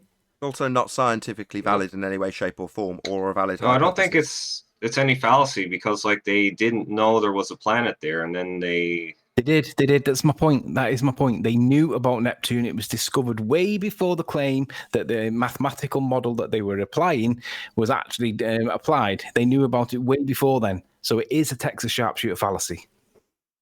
It was discovered by Galileo Galilei, and it was discovered about 200 years before the mathematical model was applied, for which your claim is based on, where they used maths to calculate where Neptune would be discovered. That is application of the Texas sharpshooter fallacy. It's also not science. I don't. No, Galileo didn't know it was a planet. He thought it was a star. Who cares? He discovered something, and that is the thing that he discovered. So, meanwhile, not science. Meanwhile, not a hypothesis. Meanwhile, it is a Texas sharpshooter fallacy, and you need to concede. You won't concede, but we can all demonstrate that it is because they already knew about it before the maths was applied. December the 28th, 1612, and again on January the 27th, 1613, according to Galileo. The data that they had was the perturbations in the orbit of Uranus. That's not. Who cares? They knew. No. It was discovered. It was discovered. Not the perturbations that you're reciting. It was discovered. They knew about it. Meanwhile, it's not a valid hypothesis, which is what we were asking for. So let's move on. Well, I don't know. I wanted to point out what my argument is. Nathan, I'm quite willing to force him to concede both of his points. Let's not move on. Okay. I think I've already made the points I want to make. I wanted to ask you guys about my argument. Sorry, what you mean is let's not continue this discussion where you lose badly. Because you've already made your points, which have been pummeled, but you don't want to concede. No matter what argument I make, you're just going to say I lost, so that's not interesting. Sorry, is that what we did, or did Galileo discovered Neptune before the maths was applied? That you're relying on to claim that it was a science model, a science experiment. Galileo had already discovered it. It is Texas sharpshooter. You need to admit that you're wrong. Galileo thought it was a star. He looked at something, he saw it, and he gives a shit what he thought it was. It's not relevant. It's also not science. The reason I came here was that I had a... You came here and claimed this, and we took it apart. Now you want to give a different reason why you came here, rather than conceding. Actually, my motivation wasn't about this thing I've just been pummeled on. I had a different motivation, which I'll now detail, given that you've pummeled it and I haven't conceded it. So we know what your motivation was. You made a claim. When we asked for science, you haven't got any, though, Wiggles. Because the ultimate reason I came here is because... the ultimate reason, you've already given us a claim. We've already pummeled it. Anthony's gone through it and pummeled it with a different angle, and now you're going to tell us what your ultimate claim... Maybe now tell me what your overriding ultimate claim was, rather than addressing what I've just said about what you already claimed and we have already pummeled. So moving on isn't going to be what you do now, Wiggles. So, do you guys think the Earth is flat? Don't ask us what we think when you've just been pummeled about your claim begging the question orbits that aren't science. We're not moving on, you slippery little bastard. Why not? Because you've been pummeled and you are so scummy that you refuse point blank to actually concede where you've been pummeled, how you've been pummeled. You'd rather just say that I've got a new point I want to make. It is actually my ultimate point, because the point I made initially that we took apart, I don't want to talk about how badly I lost with my claim of an independent variable of time, which it isn't, and how it's science, which it isn't, how it was discovered in the 1800s, which it wasn't. Everything you've said here is wrong. So, are you using this as an excuse to not have to listen to my argument that the Earth is not flat? Sorry, you didn't make that argument. You made an argument about begging the question orbits. So you're going to try for a fifth time to segue onto your new point after being pummeled on your original point, which you're still yet to concede, you total coward. Oh, because the reason I came in here is because No. I don't want you to continually tell me what the reason is. We've heard your claim, pulled it apart. We don't need a justification for a different reason why you came here, or a new claim that we should defend. You piece of shit. What's happened is you've been pummeled, Wiggles. So just to move on... Yeah, you lap it up. We're not moving on, Wiggles. You're a slippery little bastard with a globe belief. You came here thinking you got science and you haven't. And you just want to move on because you're a total coward. So I have an argument that the Earth... I don't give a fuck what you've got. I don't care. What part of... We've already taken apart your first claim, and you are still, like a coward, yet to concede where you are wrong about it being science, where you're wrong about it being discovered in the 1800s. When are you ever going to concede what you have got wrong, you thicko? Are you really this stupid? Do you need to move on so desperately because you can't face the fact that you're wrong? How does this make you feel, Wiggles? I mean, how does this cognitively process for you when you're wrong and just need to desperately move on from your errors? Well, I'm not wrong that time is an independent variable. Time is definitely not an independent variable. It's a concept. You want to just argue this again because you're a coward. So circle jerk like Baldwin did. Keep going round asserting the same thing that's been pummeled that you just want to move away from. You'd rather just make it as a baseless assertion now and then move on. We've pummeled that and pulled it apart. It's not real. It's a concept. It cannot be varied and manipulated by you, the researcher, and it definitely isn't the presumed cause of any effect. It's not real. It definitely doesn't qualify on any level as being an independent variable. You're wrong. Now, you won't concede that because you're a coward. Now, maybe make it as a baseless assertion for a fourth time. Go ahead, Wiggles. Tell me how it is a independent variable again, you coward. The reason I came here was none of... No, we don't want to know about your new reason when we've pulled apart your incorrect assertion of what an independent variable is in the form of time when describing this non-science you haven't got. I don't need a new reason, you coward. I mean, how is this processing mentally that when I tell you how wrong you are, you feel you need to interrupt me like you're doing now, or tell me that there's a different overriding ultimate reason for being here? You coward. You're wrong. You coward. Part of that don't you get. Not an independent variable, not capable of being varied and manipulated. Not the claim cause of any effect. A concept. Maybe repeat back to me just how wrong you are rather than trying to wiggle away from it like a slippery little snake. You abject coward with a globe belief being pummeled by me. Whilst he's wiggling, Nathan, there's a little point I was just reading up on. Wiggles said, he didn't think it was only identified as a planet. Now, there's a little bit in the Wikipedia bit here, which isn't a direct attempt, but in terms of validating one of the documents, some of it's got scribbled Adams papers describe new planet. It's endorsed in one of the notes. Historians dispute the authenticity of this document on the basis that the term the new planet was not used in 1845. Planets weren't described as they are then doing when this is posthumously ascribed. And even the validity of some of the documents which hold it is questioned by historians because the term planet isn't in use in the way it's being used. So that's interesting as well, that later validation that they thought it was a star, not a planet, in a astronomy there. I don't think they're making much difference, is what they're saying. Perfect. That would be my point to round out this show and say if you are watching this on either Nathan Oakley 1980 or Nathan Oakley Premiering streams, then stay tuned as there will be an after show to follow. Be sure to check out my GoFundMe campaign, share and support that. Massive thank you to all of you who smashed the super chat, liked, commented and shared this particular live show.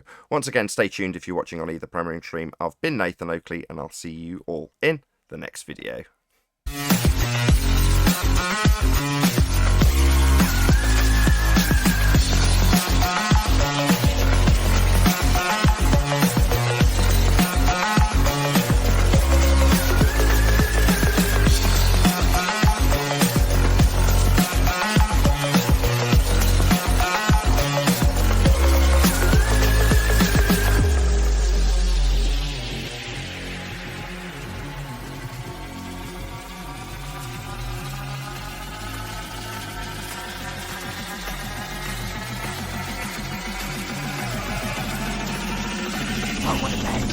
What a lovely day!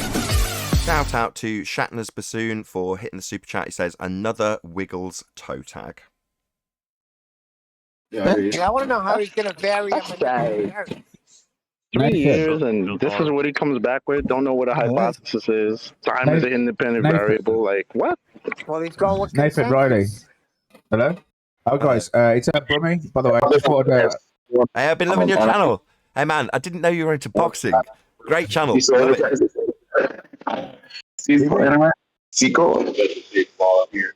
Yeah, love it. Absolutely love it. Why didn't you ever mention that you were into boxing? I me, personally. He's making because I never really, I can't really talk when he's asking. Hold on.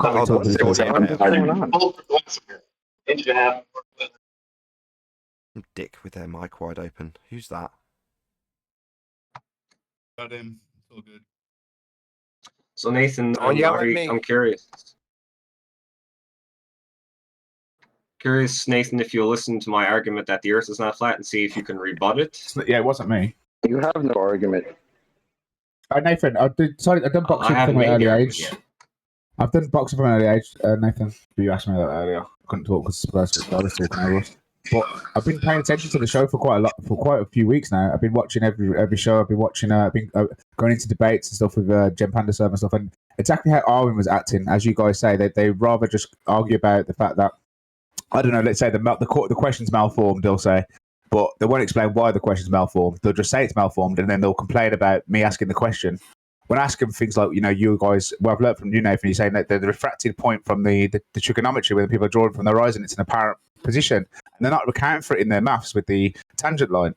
And I'm coming in and I'm saying, look, you don't have to like Nathan, but his argument on the table, I need an answer to it personally. I think that it's quite a valid point. It's a curved line, and it's coming out straight. So why are you not accounting for that in your maths? And they go, oh, the question's malformed. Oh, you're just doing this. Oh, you're just saying what Nathan Oakley said. And it's everything but an answer to the question. I haven't got an answer to the question. And that's my honest experience. I haven't got an answer to the questions that you're asking, Nathan. And you do listen to people when they first come in. You give them a chance to give their argument. You don't interrupt them. You listen very carefully. And then you try to hold them to what they say.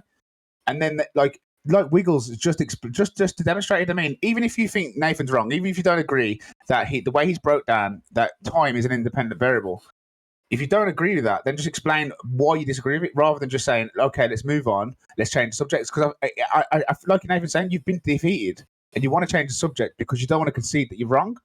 And I think it's embarrassing that you talk about intellectual honesty. Now, if you don't agree with him, just explain what about it with time. How can you even say that time is something you can manipulate and vary? Like, how can you logically, with a straight face, say that? I don't get it. You can plot like distance of an object versus time. It's just incredibly simple. I don't know why you guys think time cannot be an independent variable. Because you can't vary it. You can only you can only scale like time. How you can vary it, man. There's a concept of time, right? There's a concept of time, and you can say like you can start the timer, and then you can count how many milliseconds to a second, and then you can kind of get like and if something happens early, then you can say it takes this much time to do something. I understand that, but You're actually saying that you're mixing a time with you're mixing a concept with a concept and saying that you're coming out with concrete answers, and that to me is logically fallacious. Even though you can use concepts as a time as a concept and a measurement and something like that, which is where I get you where you're coming from. But then you're trying to say that what was the question again? Sorry, what was the time? What cooked the chicken? Time's a variable. The Yeah, oven time's of a variable. time. But you can't exactly hold time. Time is just a way of describing a point between now and in the future. When I say now again, you know what I mean? Yeah, and it doesn't cause things either. Correct. That's what Wiggles. That's why I put 10 citations at the beginning of the egg video to define the term independent variable, so that people like yourself that think that they know what the independent variable is in science actually get the definition from multiple citation. You've got to be able to manipulate it to prove that it's the cause of the effect. Otherwise, you'll think that the cockerel crowing every morning causes the sun to rise just because time makes it consistent. And he snatched his own wig off by telling us that time, which is a freaking concept, manipulates itself. The egg experiment, if you left your egg in there over time, the egg would move again, but time wouldn't be the cause. It's because the egg's rotted inside and the relative density disequilibrium's changing. Yeah, time. Yeah. Yes, time is used in experimentation, but it's not a part of the hypothesis. It's not the causing agent. It's not the causing agent of the egg rotting. The egg rotted is nothing to do with the time. I mean, obviously, it takes time for these processes to happen, but the processes that are happening isn't the cause and agent. Like you said, I think that was a great example with the egg rotting. Otherwise, you could say that time is always the cause of anything. Correct. Yes, it's the same attributing entropy as a cause. It's not, and likewise, it's proportional. So you can say entropy is proportional to time. How is that causal? Well, because the egg rotted. That's entropy, right? Yeah, but that isn't the cause of the egg rotting. It's a description of the elapsed time and what changed. That's a description only, not a cause. But I think you guys are using that as an excuse not to have to listen to my argument that the Earth is flat, or not flat. No, it's not an excuse. It's we want to move on. Hold on. I'll vouch for everybody here. They honest to God, these people here want to just get an answer or a concession. Unless you can rebut it with something that we can all agree on, which I personally can't agree with you, that time is a concept. As a neutral person, I can't agree that your rebuttal to their accusations is sufficient for you to just ignore.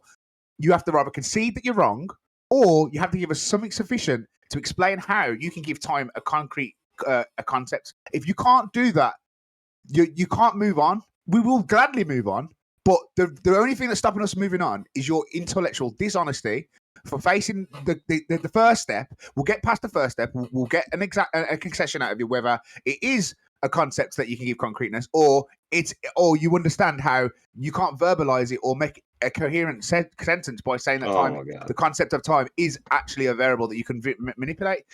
Tommy Hench, ladies and gentlemen, give him a round of applause. Yeah, on to the next topic. He just kicked facts all over you, Wiggles. Epic. So, can we just move on to my argument? Can we do that? See, yeah, I love it. This is exactly why you called yourself Wiggles, right?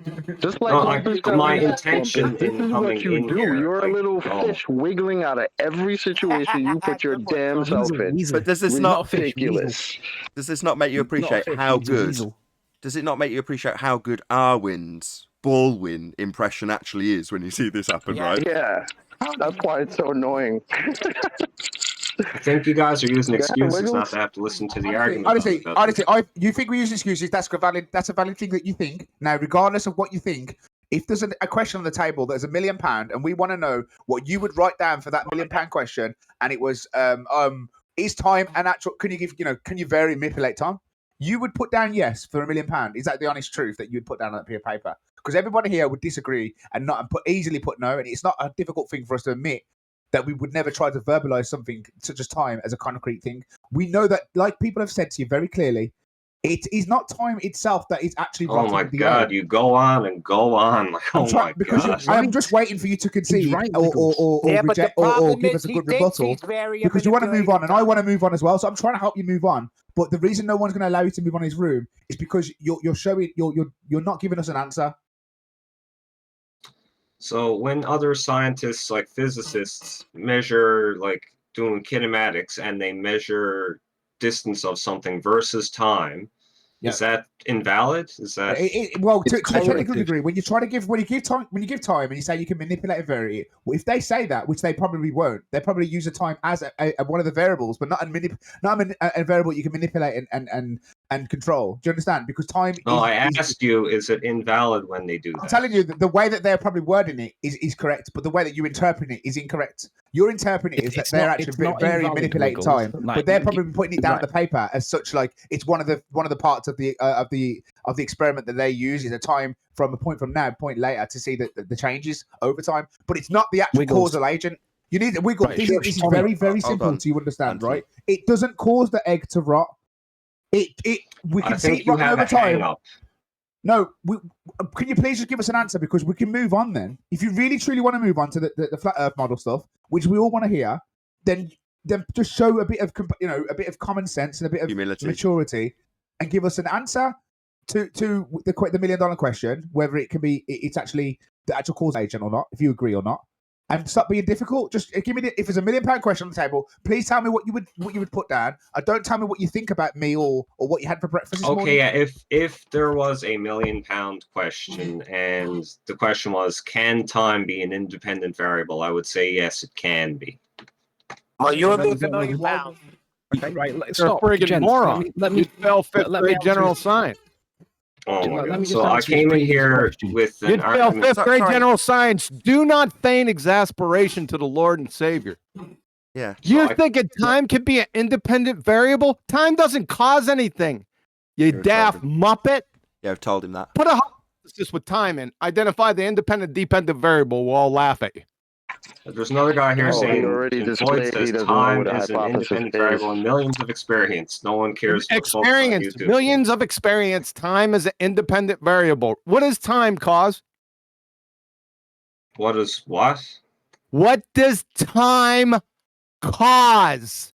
As time varies, other variables vary. Other variables change. So time causes other variables to change. You would fail fifth grade general science. Sorry, can I just ask him a question? Okay, Sorry, hold on, Wiggles. Keep telling myself that. Bear with me. You say time causes other variables to change? Other variables? Like, for example, if you shoot a cannon out of a cannonball out of a cannon, and you measure the height of the cannonball above the ground as time varies, and what you have really did time cause the cannonball to fire? No, the cannon shot caused the cannonball. It did. So there goes your fucking cause. Is the cannon sorry, shooting Wiggles, the you're missing the point. variable? Wiggles, you're laughing. You're the dumb fuck. I'm asking you that. Yeah, Wiggles, you're laughing through the point that's being made. Oh, misconstrued. You're a retard, sir. I didn't have that misconstrued. So the reason I came here is write down a hypothesis. I don't give a shit about your reason, but I'm tired of listening to your dumb ass. Give us a hypothesis in writing right here in main chat. Identify the independent and dependent variables and use time. He's already given us one. Time causes the orbit of, what was it, Mercury? Neptune. Time causes orbits. What did you use? A stop fucking watch? Yep, he did. He said that. So the stopwatch causes orbits.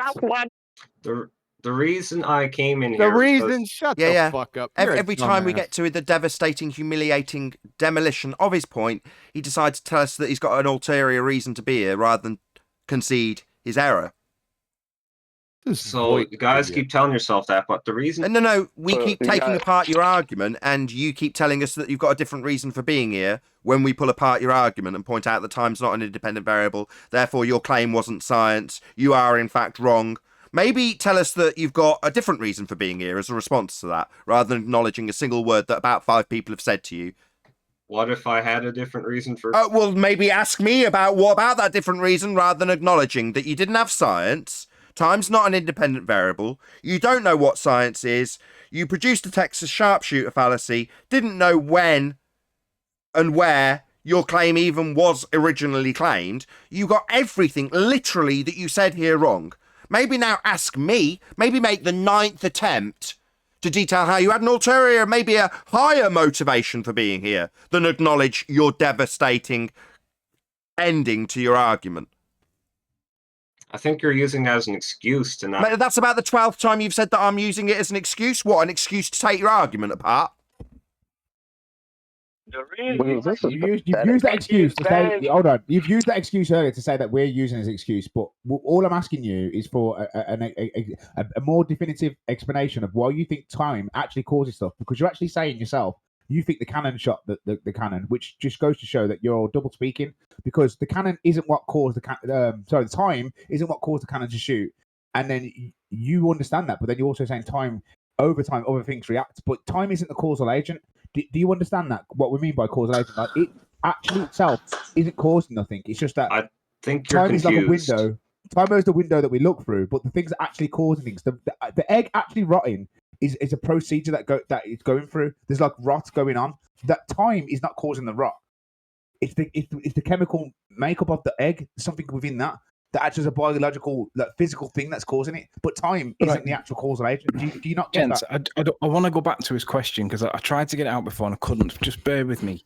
Wiggles, you asked, is it invalid when scientists measure measurements and then pitch it against time?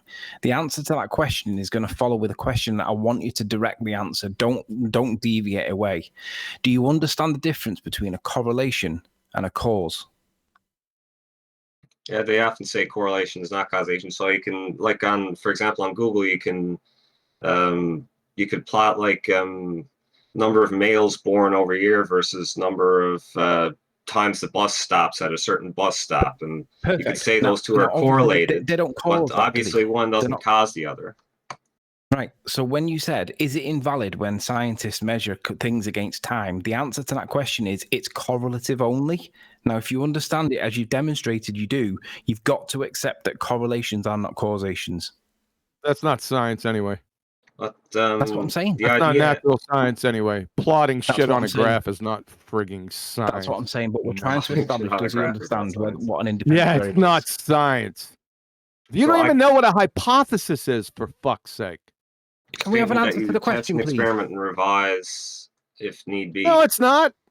That's incorrect. Right, John. You'd fail John, fifth grade forgive me. general science. So the reason John, I forgive came me. here is because I You'd wanted. fail fifth grade general science. 13th, And you if so the time reason was I'm an coming here. independent variable, You know, time would always be an independent variable.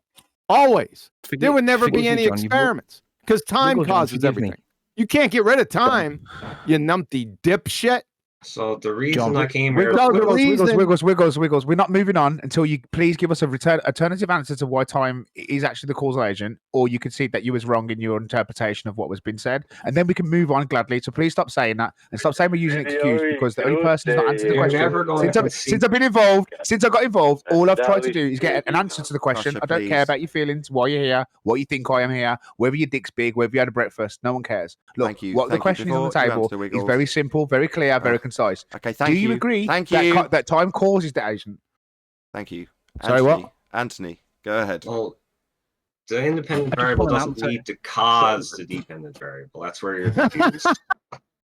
Right, stop. I just want you to directly answer the question. No, that was what posed. He said, Anthony, what Wiggles has done, because clearly I'm asking you to continue your discussion, he's decided while that's going on to answer the question to Quantum Eraser, so then he can cause chaos, because Quantum Eraser will want to address him and you won't get allowed. So he's intentionally being, what's the word? A wanker! That's right, yeah. So Wiggles, directly answering the question that you asked, right? I want you to answer mine. I explained to you the cause and the correlation, and you told me back, and it was obvious that you understood it. And when you asked the question, is it invalid when scientists measure anything against time? Your answer is it's correlative only. It's not causative.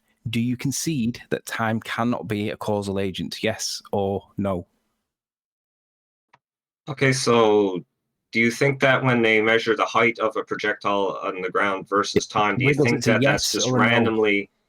You think that's just random? That it just randomly Yes goes? or no? Yes or no was the answer we were looking for, please. Yes or no? Is time a cause? Let me ask it again. Let me ask it again. So do you think that when they measure anything against time, do you think that is correlative or do you think that is causative? I think you expect that the projectile would repeat that behavior all the time, so that's why you plot it, because it's something Is that it repeats itself. correlative Can or be is it predicted. causative? It's more than just a correlation. Like, well, Oh, really? How much further does it go past correlation? like I'm not sure what your problem is. Like if you plot the You're the height of cornered. You're cornered. By definition, you're cornered, and you cannot get out of this. That's why I'm asking a closed question. So my question again is it correlative or is it causative? And you said it is more than correlative. So how much further beyond that does it go? So if you well, what do you think will happen when you shoot a projectile straight up? Like, Quick, answer your question. telling us, dipshit. Keep asking him. Everyone else, shut up. Keep asking him, Anthony. Let's see how many times he tries to turn this into a question for you, because he's a coward. Okay. So when they measure anything against time, is that correlative or is that causative? I would say it was causative then, if I have to give an answer to your question. Then you don't understand causation. Okay. No, it's okay. No, it's okay. Hello. If it's causative, that would mean that it could be qualified as an independent variable. Did you not understand when we went through what qualifies something as being an independent variable as independent variable? Did you want to disagree with those things? We've already covered them. Of course, when we covered them, Wiggles, you wanted to tell us that you were here for an ulterior motive. So we've now reached the point where you're saying, no, I think it is causative. All right, that would be an independent variable then. So did you not understand what makes an independent variable an independent variable? Perhaps you'd like to tell me that you're here for a different reason rather than answer that, like you did 5 times previously. I am here for a different reason. No, Nathan, he just said independent variable is not a cause. He just said that. You might have missed it. I did miss that. Did you just say that the independent variable, aka the cause of an effect when validated by experiment, you're saying it's not a cause? Yep. Wiggles. I think this is getting, like, you guys are confusing yourself. So I came here for another reason. I'll just ask directly then. No, that's okay. If I'm confused, is an independent variable, as I have been informed, you stated, not a cause? Well, I guess you could say that time moving, maybe I misspoke, maybe you could say time moving forward causes the Maybe rather than stuttering, motion. Wiggles, maybe you could repeat back what I actually asked. I've been informed that you stated that an independent variable isn't a cause. Well, that was in one context. In a different context, in Anthony's context, I'm saying yes, it does cause the dependent variable to change. But anyway, so an independent variable. Is time making me call you an idiot right now? Is time causing me to think you are an absolute spastic? Is time causing me to say to you, shut the hell up and just give an answer, straight answer, yes or no? So your intentions are causing that. It's okay. Anthony can ask you a question. You're saying time. It's okay. Bear with me. Hello. Anthony can just ask you the question again because it seems we've got a concise answer for him. Go ahead, Anthony. Ask him again. It seems we now know what his answer will be. Yeah. So the question is, given that you've demonstrated that you understand what a correlation is, when you manipulate an independent variable and prove the cause of an effect, right, that's causative. And when you calculate or when you measure something against time, that's correlative. So we can, for example, measure the amount of bowls of cereal consumed by English people and then correlate that, for example, with, I don't know, the amount of something that happens in China. But it clearly doesn't cause it. They're just correlative and they might not be connected. They might be connected, but they're correlative. So again, I'll ask you, is the measurement of anything against time correlative or causative? I already said causative. Yeah, and it's not. I had to answer your question. Causation is. Yeah, so a cause, back to me, would be an independent variable, Wiggles. Did you not understand what makes an independent variable an independent variable? Well, because if you your rhetoric breaks down, because like in the example of projectile, like gravity causes the projectile to follow a parabola, but you plot the distance versus time. Like this, Hey, Nathan, I've been asking this question, and it's critical because even in science and even in mathematics, doesn't a term have to be rigorously defined? Yes. If that's the case, what is time, Wiggles? Rigorously define it. Is it a stopwatch or is it something else? Well, time is hard. It's like that. There's always that joke about time. It's like I know what it is, but when you ask me to define it, I don't know. There's that joke. Time is a concept. It's a concept like saying what's a meter. What's a meter? It's a concept. Sorry, everyone calm down, please. Sorry, guys, I'm trying to listen. Hello. Trying to listen to Wiggles explain how his claimed cause and effect is difficult to define and tie down. Kind of like when I went through the independent variable, that would be cause, being real. And apparently it's quite difficult to tie down this concept of time. Right, Wiggles? You can measure it, though. Like, you measure it in seconds. Oh, really? Give me a bag of time. Give me a bag of it. Well, it's not something you can put in a bag. How am I going to vary and manipulate it then, physically? No, you wait, and then you measure. You measure like the distance of an object. That's not what I asked. That's not what I asked. Sorry, did you not hear me? Are you deaf? That's not what I asked. Are you deaf? Or just scared of me? Scared of my question, Wiggles? What's your question? Or try listening next time. You said, when asked if you could provide me a bag of it, that it couldn't be physically provided. And I said, how are you going to physically vary and manipulate it then? Not everything that... Well, you don't need to vary it yourself. Sorry, you don't need to vary a variable?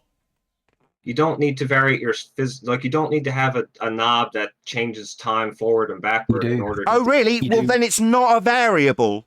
If you can't vary it, Wiggles. Do you understand? Wiggles. Don't ruin my point, Anthony. I think you're just coming up with... You're just using the language to make your point. To make my point devastating, just using words and their meanings. It's called semantics.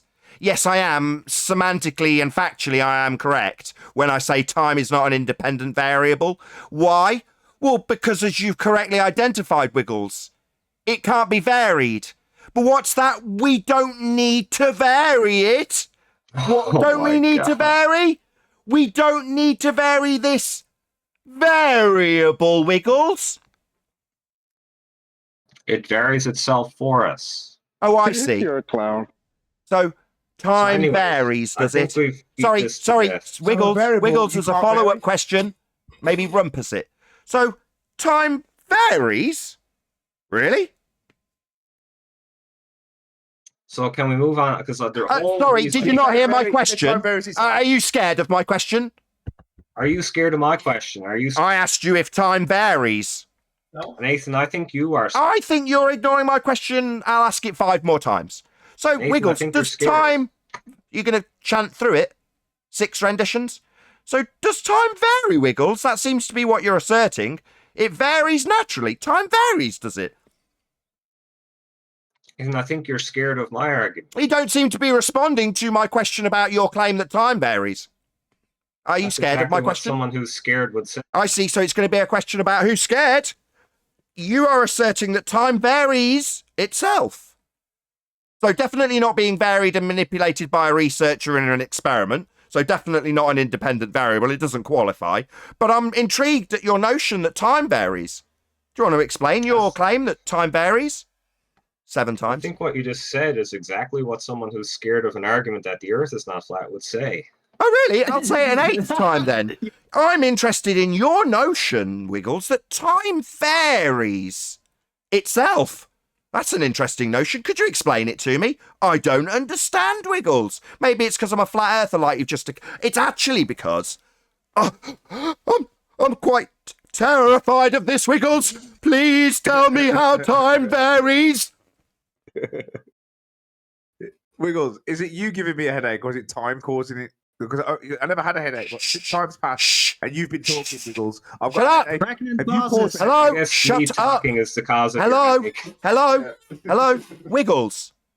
You asserted that actually it's me scared, and I'm going to repeat my question for the 9th time. You're a moron, being annihilated here over and over again. Don't know why. Maybe you're a So masochist. I think you're scared of. I don't know. Maybe you what it should is. talk through me, smiling my way through my 9th rendition that you're going to fundy mute.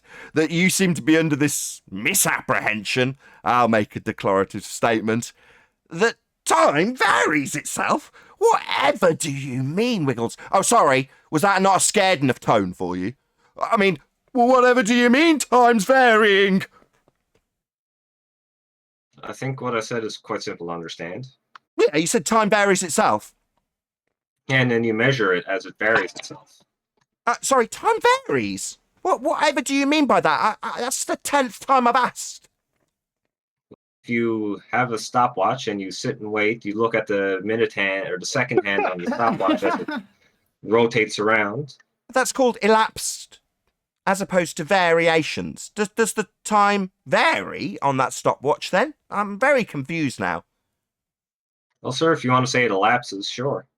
No, I would want you to qualify your declarative statement that it varies itself. Sorry, I keep forgetting that this is terrifying for me. That's 11 times I've repeated the question to you, Wiggles. Yeah. What's your question? Hey, man. Hey, Wiggles. Hey, Wiggles. Maybe you'd like to tell me which day panic mode it is, rather than answering my now 12th rendition of my question of how you seem to think the time's varying. I mean, what the fuck are you on about, you crazy batshit imbecile? So, anyways, I think... Anyways, you're a fucking idiot. It got worse. It actually got Yeah, worse. Wiggles, I just want to know how this feels to be absolutely humiliated by a flat earther, just by me having to ask you 13 times what you mean by saying time varies. How does that feel, you batshit insane globe-believing moron? I do not feel humiliated. You should, you masochistic clown. Because you have literally not said a single word here that was correct or accurate or made sense or convinced anybody whatsoever that they should be living on a spinning ball with you. What he thinks he has. So what? So Earth is obviously and observably flat, and the best you ball-believing clowns have got is claiming that time's an independent variable and then saying, well, it varies itself. And I go, what do you mean? And then after 13 times of me saying that, all you've got to ask me is whether or not we can move on and declare that you don't find this humiliating. Or maybe declare that I'm the one that's scared while you can't answer a question you've had 13 times about how in the hell does time vary, Wiggles? What the hell do you mean by that nonsense? I do not feel humiliated in the slightest. Well, you should, because you're a stupid idiot. I'll tell you a story. When I first came in here and I came to debate Nathan, he completely humiliated me. And I tell you what, I know exactly how it feels when your toes are being held to the fire and you're asking questions to explain and you don't even know the fucking answer. I came in with maths. I remember it clearly. I watched it back not long ago. I came in with the R value and the Ratmania being obscured by the curvature. And I attacked Nathan with this argument. And he asked me to explain what I meant by the R value. I didn't even know the R value, but I knew I was right because I was a glober. So it didn't really matter what Nathan said because I just knew I was right because I was a glober. But I could never explain why Nathan was wrong because I didn't know. And then when questioned on it, instead of admitting I didn't know, I made jokes about his character and said, "Oh, you're being aggressive. You're muting me. You're shouting." Because it's the only thing you can do is you can avoid the questions and be nastier. You've been asked direct questions. You haven't given direct answers multiple times. You've been repeated back the exact scenario that's been presented to you, and yet you still just, for some stubborn reason, won't even explain physically how you can manipulate something that isn't physical. It's like me saying, "Well, Santa's real, but I can't show you him. Can't take you to his house. Can't ever hear his voice, but he's real." Santa is not time. They're different things. Well, it's not physical, is it? So if it's not physical, it's not real. And you're talking about a concept which we understand measurements, and we understand like a concept like time is a concept. We understand it as a concept, but you're trying to give it a concrete reality and say that it causes things when it's not. The actual thing that's causing the egg to rot is not the time. Now, heat is not a physical object. The only thing that I've got, the correlation, like Riley said, the correlation I've got is I've got a headache. The correlation is the two things that could possibly be is the time that I've been here or listening to your voice. One of them have given me a headache. They're both correlative. They both could possibly be the causation, but there's one that's definitely not fucking causing it. Can I say something? I want to say something, please. Please, can I get Okay, in? Paul, go ahead. Okay. Sorry, guys, I in still G+. don't- Just one sec. Go ahead, Paul. You said someone. Okay. I mean, we're going around and around and around and around circles. But my point is still, I want to still know if you don't know what time is and you can't define it, how do you know you can manipulate it? So you can measure it in seconds. Like you measure the amount of seconds that have elapsed, and then you can plot, let's We say, already went distance. through this. He's asking you, what is it? Hold on. Passage Hold of on. time. You, what is time? Okay, that is a stopwatch. You are manipulating a stopwatch. You're not manipulating time. Tell me what time is. Time is not the stopwatch. It's the passage of time, not Don't help him, time as a Ollie. concept. Don't help him. Arwen, shut up for a second. I think this is a pointless Let question. and I Wiggles want do it. It's a pointless What question. is time, Wiggle? Let me get it straight. It's It's independent variable claimed cause of an effect, but it doesn't matter. time is the amount of seconds that have passed. I'll define it that way for you. The amount. So it's an amount of something so it's a man-made construct. Seconds are a man-made construct. So I think that's a good enough answer to your question. Time is the amount of seconds that have passed. Now, before too many more seconds pass, I would like to move on to my argument How that does the a Earth is not man-made flat. construct? Hold on. How does a man-made construct cause something? Yeah, I think you're confused. No, he's not. No, he's I'm asking you how concepts cause this is your things. They don't. definition. They don't. So you have to tell him he's confused when he asks you to explain how a concept can cause anything. It can't. But your response is he's confused. No, he's got you up against the wall. Oh, because I gave the example of like when you fire a projectile up in the air, and then what's causing the motion of that is the initial velocity it had plus gravity. That's the cause. So not time then. Not time then. So not time. So wait a minute. So the amount of seconds did not cause the cannonball. No, it's not a cause. It's not an independent variable. It's just Wiggles is thick as shit. I have to agree, Nathan, because he literally just said it wasn't the causal agent, and then didn't just go, oh yeah, fucking hell, yeah, well it didn't cause it, but I don't get like why it's so difficult. Why we've been spending like an hour arguing over the fanatical religious zealotry. Because he's a fundy zealot with a globe belief, and he, you already detailed quite concisely, actually. When you're a globe believing fundy, doesn't matter what we say, it doesn't matter how wrong we prove him. He's still right because he's on the globe side. He knows he's right. He knows he's on a globe. Right? He knows the begging the question proof of nothing perspective hijacking Earth curve calculator shows him a geometric horizon that you simultaneously can and can't see. He knows that feet and inches is perfectly applicable for things that reduce an angular size into the distance. He knows all of the arguments and has somehow justified them in his own mind, but because consensus agrees with him, he thinks it's perfectly acceptable to hand wave everything we say, and when anything awkward comes on, it's moving on. That's what he thinks is reasonable. Because he's a fundy zealot.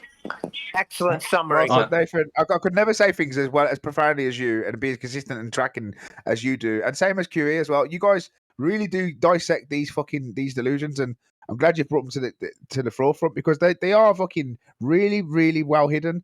They hide these inconsistencies deep within the rhetoric that even when you decipher, they tell you you're still not qualified for. It's ridiculous. So I came here to present Moving on. the Earth is moving on. The way you broke Moving on, it right? down was hilarious. Moving on. Tommy. That was an excellent, fantastic. Nathan. That was an excellent summary of him. Beautiful. Yeah, I got it from Tommy. Tommy he's praising me, not realizing I'm basically paraphrasing what he said 20 minutes ago. Yeah, but Tommy said the way you say it, and I agree with it. I think what you're... I'm going to round out if you're going to start kissing my ass. So I came here to... It's the fact time is a concept. We already agree. We've said it from the beginning. It's a measurement. It's a concept, a man-made construct. It doesn't cause anything. And you keep saying it doesn't, but it kind of does. But you're not really giving anything. So we would love to have moved on to the next subject a long time ago. If you could just concede that it doesn't actually cause nothing and just be normal, be a normal person, give your opinion, and move on. Perfect. With that, I am going to say a huge, massive, enormous thank you to both Discord and G+ panels for making today's after show possible. Of course, a massive thank you to all of you in either Nathan Oakley 1980 or Nathan Oakley Premiering Streams for hopefully smashing the super chat, liking, commenting, sharing, subscribing, and all that good stuff. Also, below this video, there is a link to get £50 for swapping your UK electricity supplier to Octopus Energy. Also, below this video, there is a link to my GoFundMe campaign, most importantly, so go and share that or support it if you can. I've been Nathan Oakley, and I'll see you all in the next video.